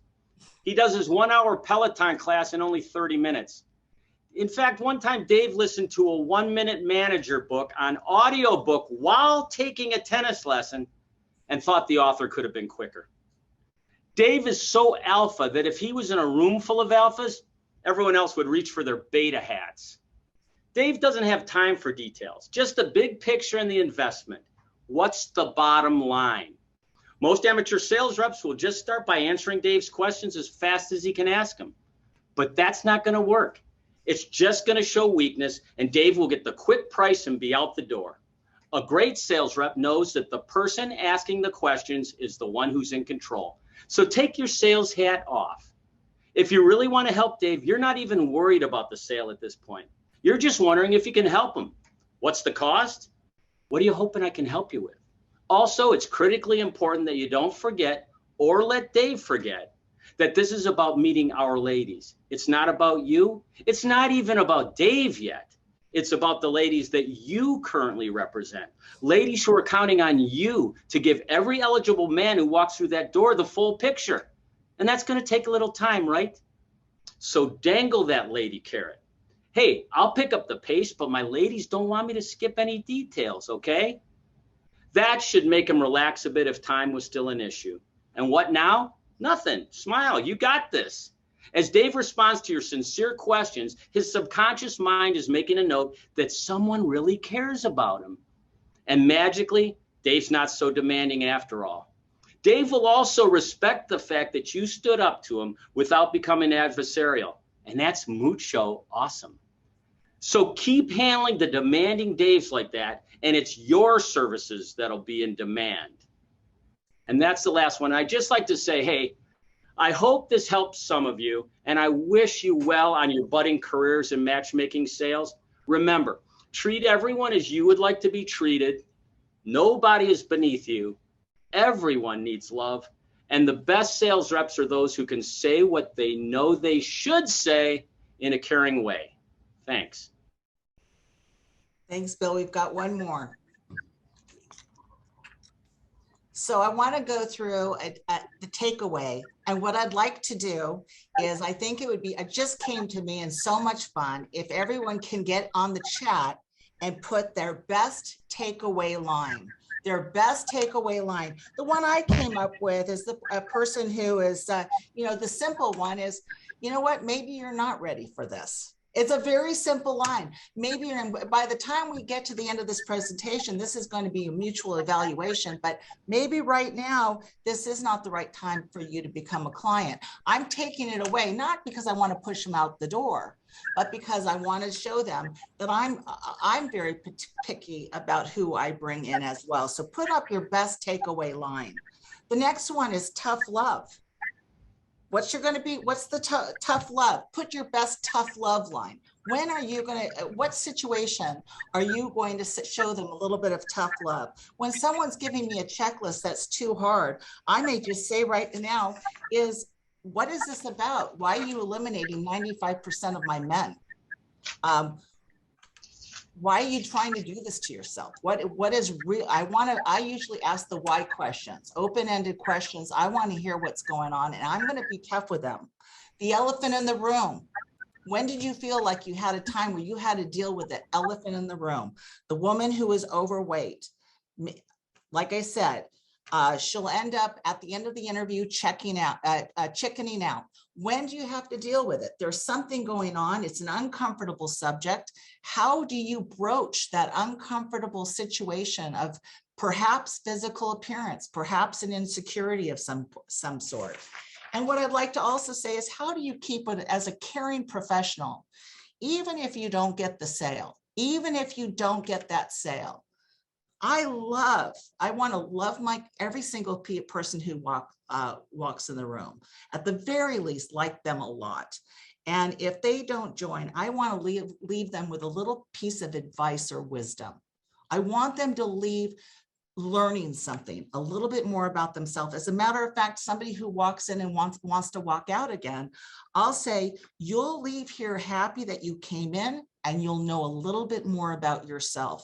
And you can feel good. Yes, it's fun to sell. Yes, it's fun to be a matchmaker, but it's also nice to have somebody leave with a little bit more confidence, or a little bit more knowledge, or a little bit more confidence. I don't know, something where they've left the room feeling better. And I like that about this job, because do I like getting everybody involved? Yes, but when I don't, they do not leave my room angry.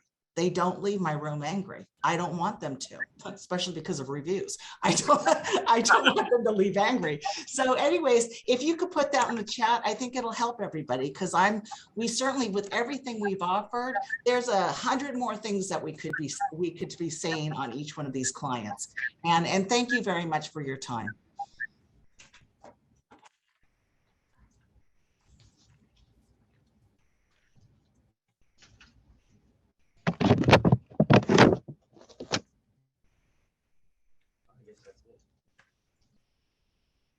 Thank you, guys. I think we're good to, there were a lot of comments, and it was definitely a very entertaining presentation.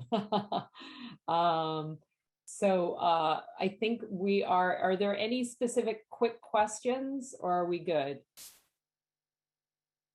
All right, I think we are good. All right, thanks, guys. I am trying to unpin Bill. Thank you, Bill. Thank you, Kelly. Maria's next, right? No, it is Jessica Fass, I believe, right? Oh, that's right. Yeah, my bios are out of order with I think Jessica. Is Jessica ready? I think she is. This is super cool that we have Jessica Fass speaking today, because the theme of the conference this year is all about niche agencies. And that's what Jessica's been doing forever, because she's kind of been our go-to matchmaker for the Jewish community. And she's delightful to work with. She works with lots of young people, but also older people too, and all over the place, Israel, New York. She's a great person to connect with. And she's going to help us understand a little bit about how to focus in specifically on one niche instead of the whole wide world. Jessica, thank you so much for being here. Take it away. Thank you so much, Julie, Lisa Clampitt. I'm so excited to be here. Do I have permission to share my screen yet? I'm going to try sharing it. And yes, it's there. Okay. Okay. So I'm so excited to be the representative of the Jewish niche market. So the title of my presentation is "This is How We Jew It." Very cute. One of the members of my team, Terra, thought of this, so I want to give her a special shout out. The nuances of Jewish matchmaking explained. So for those of you that are Jewish or have worked with Jewish clients, you will know that the Jewish breed is very I'll say challenging. It's good to be challenged, and I'm going to explain why that is. And also, us Jews were kind of one of the cultures that invented matchmaking. I actually didn't do the research if it was the Jews, the Indians, who it was, but it's all there from the beginning of time. And it even comes from our Torah, which is our version of the Bible. So let's get into it. How do I go to my next slide? Oh, there we go. Okay. Matchmaking is in our DNA as Jews. In doing my research, I actually found out that in the Jewish tradition, God is considered the original matchmaker, created Eve out of Adam's rib so the two could share company and procreate. So yeah, I say in the beginning, God created the world, and then he made the first match. He knew what he was doing. Good idea. Man should not be alone. So in our culture, because it comes from the Torah, our Bible, it is called a mitzvah match. Which I know Julie actually does in her business all the time too. It's a good deed or a commandment from our Torah that us Jews should be making matches. So that's why it's in our DNA. That's why you have so many Jewish friends and people's Jewish mothers always trying to set people up, because it's in it's in us organically. Like, we want to do it because they say if you make 3 successful matches, you're automatically going to heaven. I have about 12, so I'm already there. Everything else, I joke, is icing on the cake. So when I started matching my friends is when I realized, like, wow, I actually want to do this as a business. And of course, Patty Stanger, the millionaire matchmaker, gave me the idea that this was a real industry. And then I Googled the Matchmaking Institute, found Lisa Clampitt, and I did the certification while living in Israel. And then you'll hear a lot, if you have a potential Jewish client coming to you, you might hear, don't I only pay at success, at marriage? As we say, under the chuppah. The chuppah is the marriage canopy that two Jews stand under where they get married. And so I have to deal with this question all the time. And so the answer is no. In professional matchmaking, you do need to pay up front for all of the services we provide. But that's why people who are Jewish who might come to you might be confused and say, isn't this mitzvah matchmaking? And you have to, just push back a little and say, no, this is my full-time profession. But there are many mitzvah matchmakers, mostly in the Orthodox Jewish world. That's like the most religious on the spectrum of Judaism, which we'll get to. So I politely tell people, you can look for an Orthodox or mitzvah matchmaker, but this is my profession. I'm certified by the Matchmaking Institute, the Global Love Institute. So that kind of helps me when I'm getting some pushback from potential Jewish clients. Okay, Yenta, Shadchan, or matchmaker, oy vey. This is a lot of terms for the same thing, but just a little fun fact, a Yenta, which is represented in the first photo, that's like the idea from Fiddler on the Roof. It came from Yiddish theater, and Yenta actually really means busybody. It doesn't mean matchmaker, but because the character was named Yenta in Fiddler on the Roof, who was the matchmaker, people confuse the word Yenta with matchmaker. The Hebrew word for matchmaker is Shadchan. So in the middle, we just have a representative. I think it's from the show Shtisel, if anyone's seen it. This is a rabbi in the Orthodox Jewish circles who is a matchmaker. And this is even what they look like in modern day. Orthodox Jews, still dress in these traditional ways. And then we have like a Jewish mom look from the 80s. And then we have me, the modern Jewish matchmaker. Okay.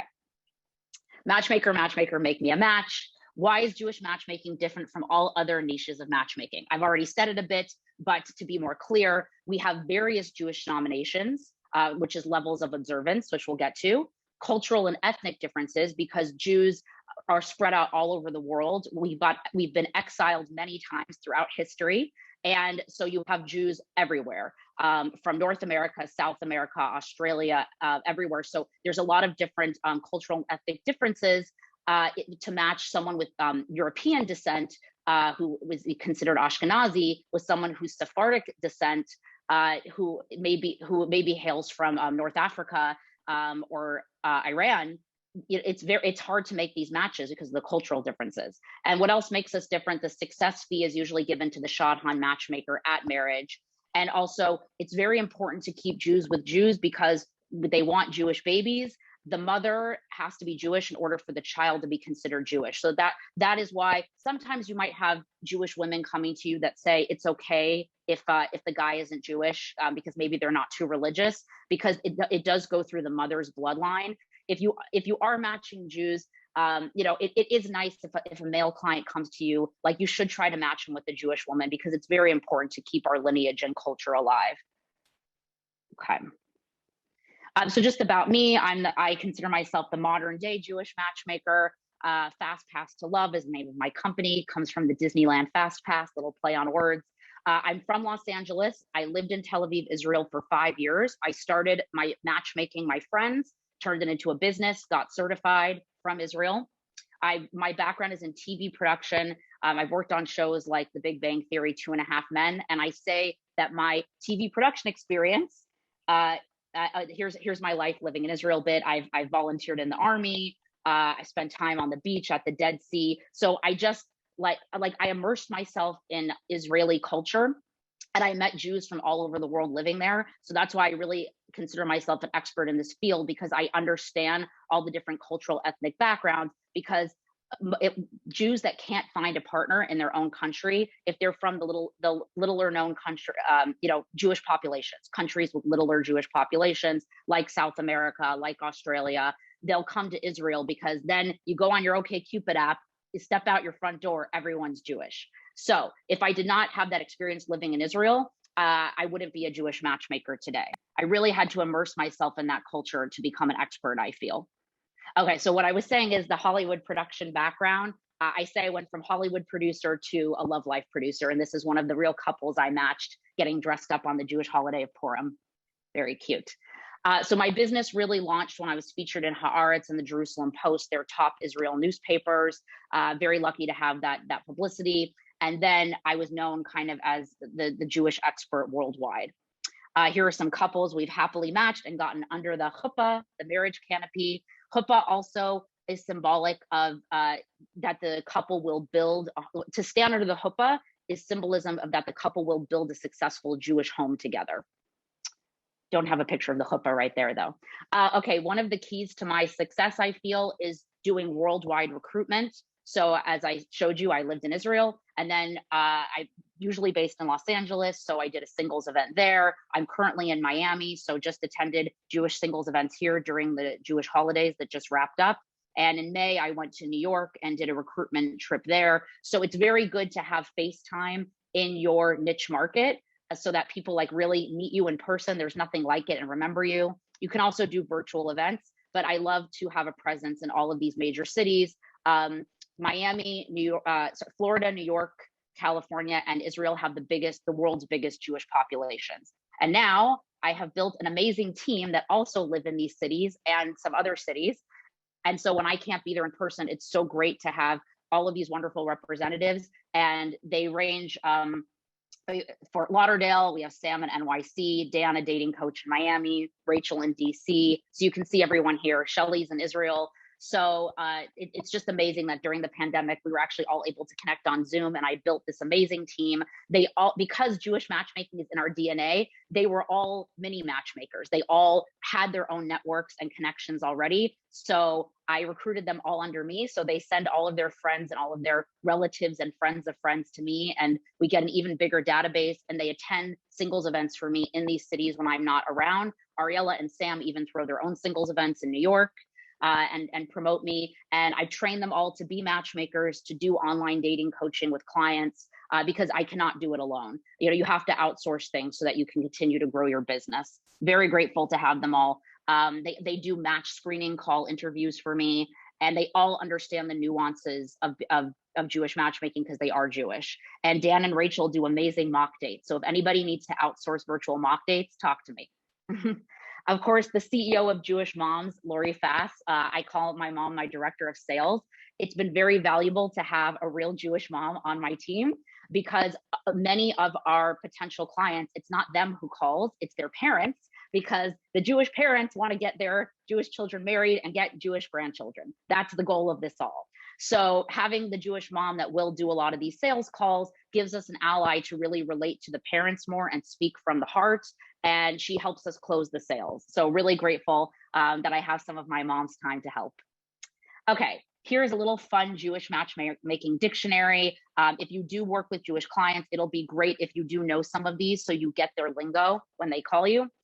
So just to define a few of them, and you can Google the rest later. Basheret, I said, it literally means destiny in Hebrew. It also, it means predestined soulmate, because we believe that when we're born, God has already predestined our soulmate, which is why if you speak to more religious people, they're a little bit more calm about finding their person, because they think it's coming from God and it'll be what it'll be. And it's up to him, not to us. We're just the messenger.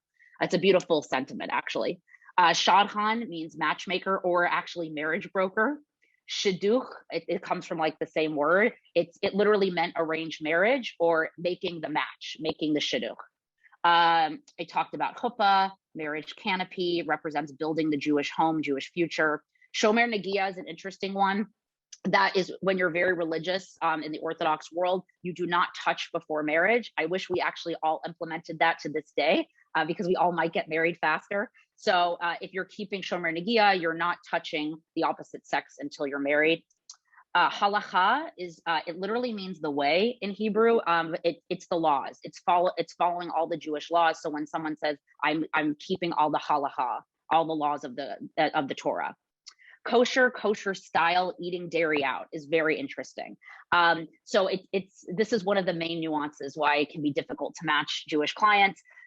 Keeping full kosher is like literally having 2 sinks, 1 meat, 1 dairy, not mixing them, not accidentally washing them with the wrong sponge. And there's reasons for this. It comes from the Torah. It's so that we eat. It was actually for our health, to make sure we didn't get sick. And so it's also not eating treif, which is shellfish and pork. So if you keep complete kosher, it's very hard to match with someone that doesn't keep kosher at all. I have potential clients that tell me, oh, I'll be with someone who keeps kosher. Why not? Like, I'll figure it out. But then the one that does keep kosher gets too turned off. It usually doesn't work.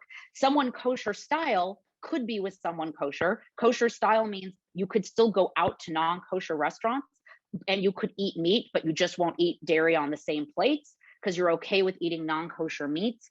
And then eating dairy out only means I'll go to non-kosher restaurants, but I'm only going to eat dairy. I'm not going to touch meat because there's something about the meat being kosher. It's kind of like it means a lot to some people.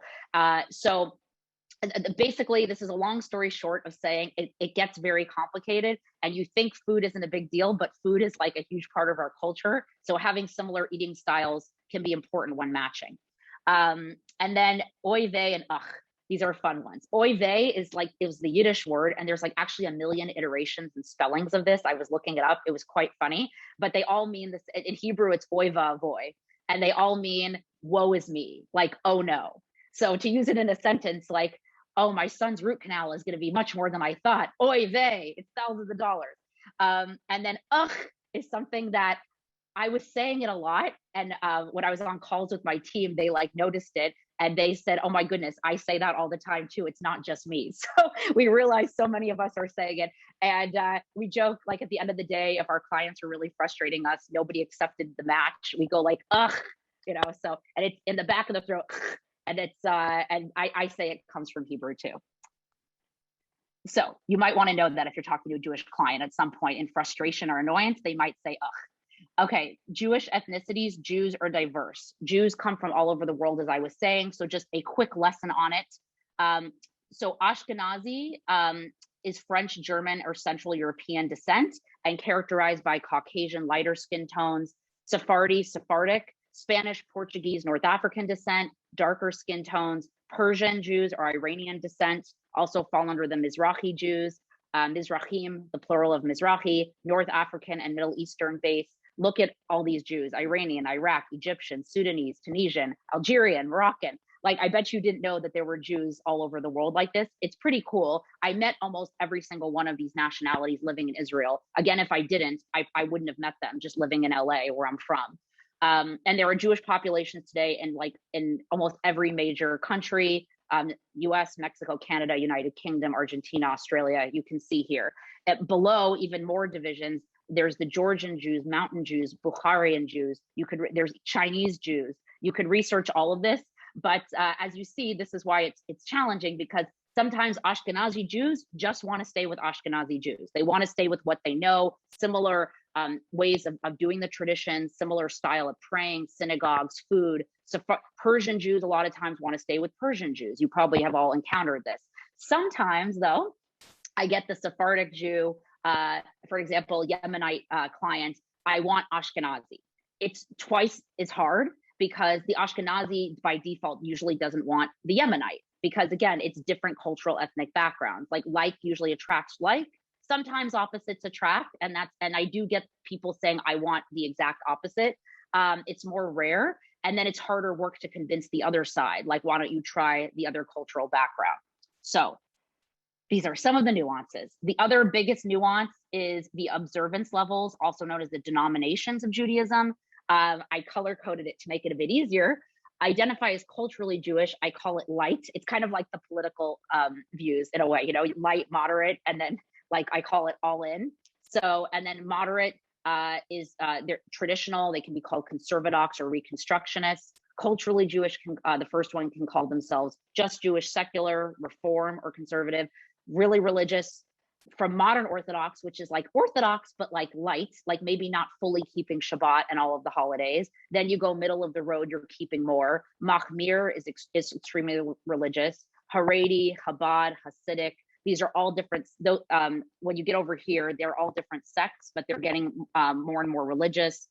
They stem from different rabbis, different teachings. And then Baal Tshuva is someone actually who grew up not religious and became religious later in life. So sometimes someone very Orthodox doesn't want to be matched with a Baal Tshuva because they just didn't have the same upbringing, even though that person is religious now. So you see, like, even within their own denominations, it can still be hard to match them. Most of us will be working with the light category. Once you get to the moderate category, I would say if you're not Jewish, you really should refer out, because as I've showed you, it gets complicated. And of course, a convert is someone who had no connection to Judaism that converted. And I have a lot of converts actually calling me because they get judged and they can't do it on their own. So they really feel a matchmaker could be their best advocate to explain their conversion. And so what's really interesting is when you convert, you have to go do everything. Like you have to go learn through a rabbi, you have to fully keep Shabbat and kosher and prove that you can live a religious lifestyle. But then sometimes the other fellow Orthodox, still don't want to be with you, but a person in the light reform category would consider being with you, but they're like, but I'm not going to do all that religious stuff. I was born Jewish, but I don't do all that stuff. So then it's like the convert that just did all this work kind of has to go back and just kind of live as a secular Jew. So it's very interesting.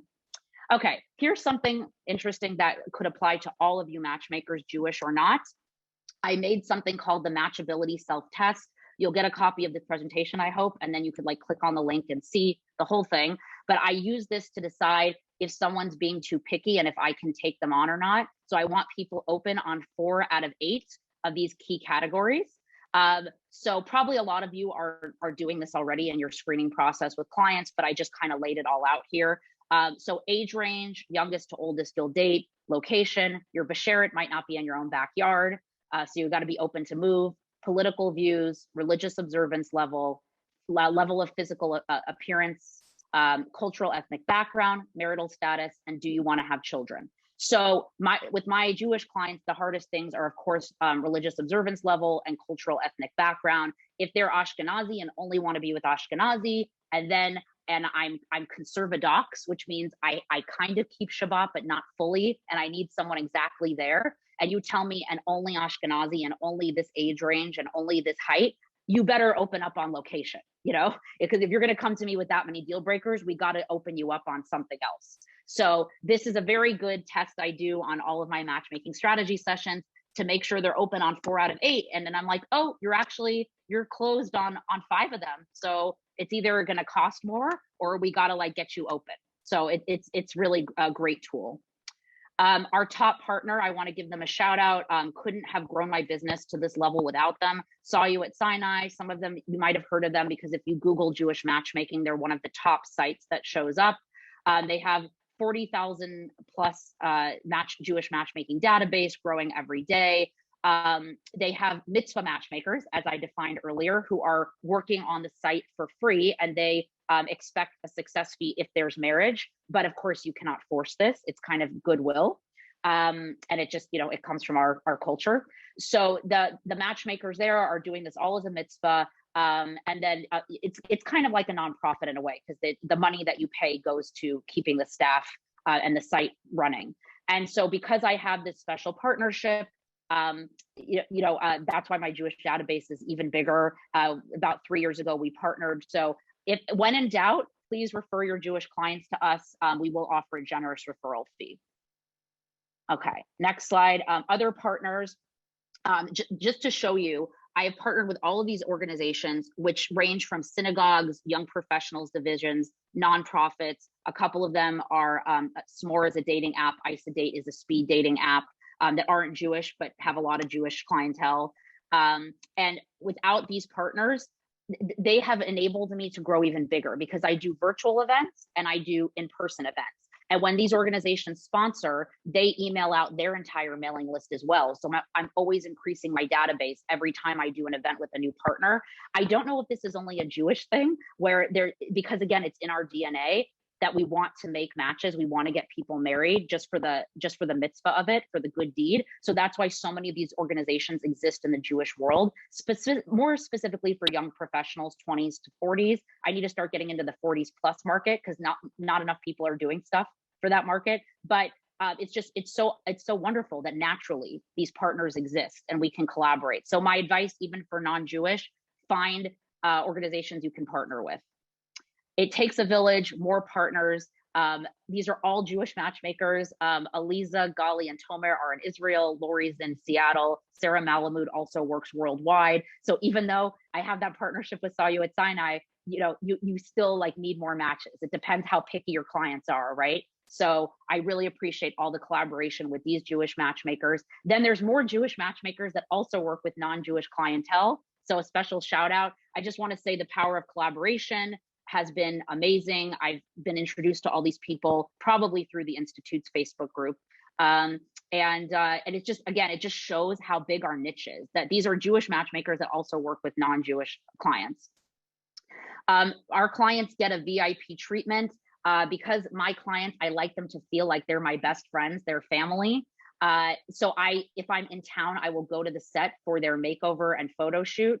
I love doing this for the clients. They really appreciate it. And again, I'm like kind of the age of my young professionals clients, so I can do this right now. But I think I'm always going to have some representative of Team FastPass go to the set for the photo shoot whenever I can. It just makes a huge difference. So these are just some examples of clients' professional photos.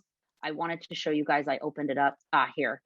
So if you do struggle with profile writing, just if you want to outsource that ever, my team does amazing profile rewrites. We branded, this client is the epitome of the international Jewish man. He's Belgian, American, and Israeli, and lived in Latin America. So he speaks 4 languages and he's comfortable with all of those nationalities being matched. So I call this like a type O blood type, like a type O Jewish dater, because I can match him with so many different nationalities and he'd be comfortable and understand those traditions. But not every Jew would get all of those cultural ethnic differences. So we called him the citizen of the world because he's lived everywhere, adventurous and hopeful, romantic in Tel Aviv. That's where he lives now. I asked him, he's so adventurous. I said, give me some photos of your travels and we'll put them in your profile. So we intersperse them. Here he is, like skydiving, MMA fighting. We intersperse them into his profile. We give them like prompts. They fill in the prompts. Who would you invite over as a dinner guest to pick their brain and why? Here's all his stats when they want to know his height and his age and his education, profession. We put in the Myers-Briggs personality test. And we also put in the love language quiz results. And then when the single reads this, they can click right here and take the test themselves. It kind of motivates them to do that, the potential match. And when they go on a date, they could talk about, what was your Myers-Briggs personality type? Oh, the defender. Okay, I read about that. That means that, that you have excellent analytical abilities. Tell me about that. So it just creates great talking points. Okay, I know I'm almost out of time. Oh, great. Okay. Important takeaways. It takes a village. Collaboration is the key to success, as you see. The matchability self-test that I developed, feel free to use it as a guideline. I'm going to give it to you all to decide whether to take on a potential client and make more successful matches in the process. Oops. FastPass 11, our partners have the biggest Jewish database and networks worldwide. So please feel free to use me as a resource to discuss taking on a potential Jewish client, or you can refer out, you can use me as a sounding board if you want to decide whether to take them on. Thank you to Michelle Jacoby, Michelle Goldstein-Frankel. Those are some that have referred clients to me, Sophie Singer. And we put the in should've. This is just an example of a client that it was so lucky that 4 of us were in Miami at once, 4 members of Team FastPass. And this client, Zach, came out. He had an amazing time. Dan Silverman, who I outsourced to do mock dates and wingman services, we took him around this Jewish singles event for a holiday called Simchat Torah. It was just a few weeks ago, and he had an amazing time, and he got a lot of phone numbers, and he's well on his way to being matched.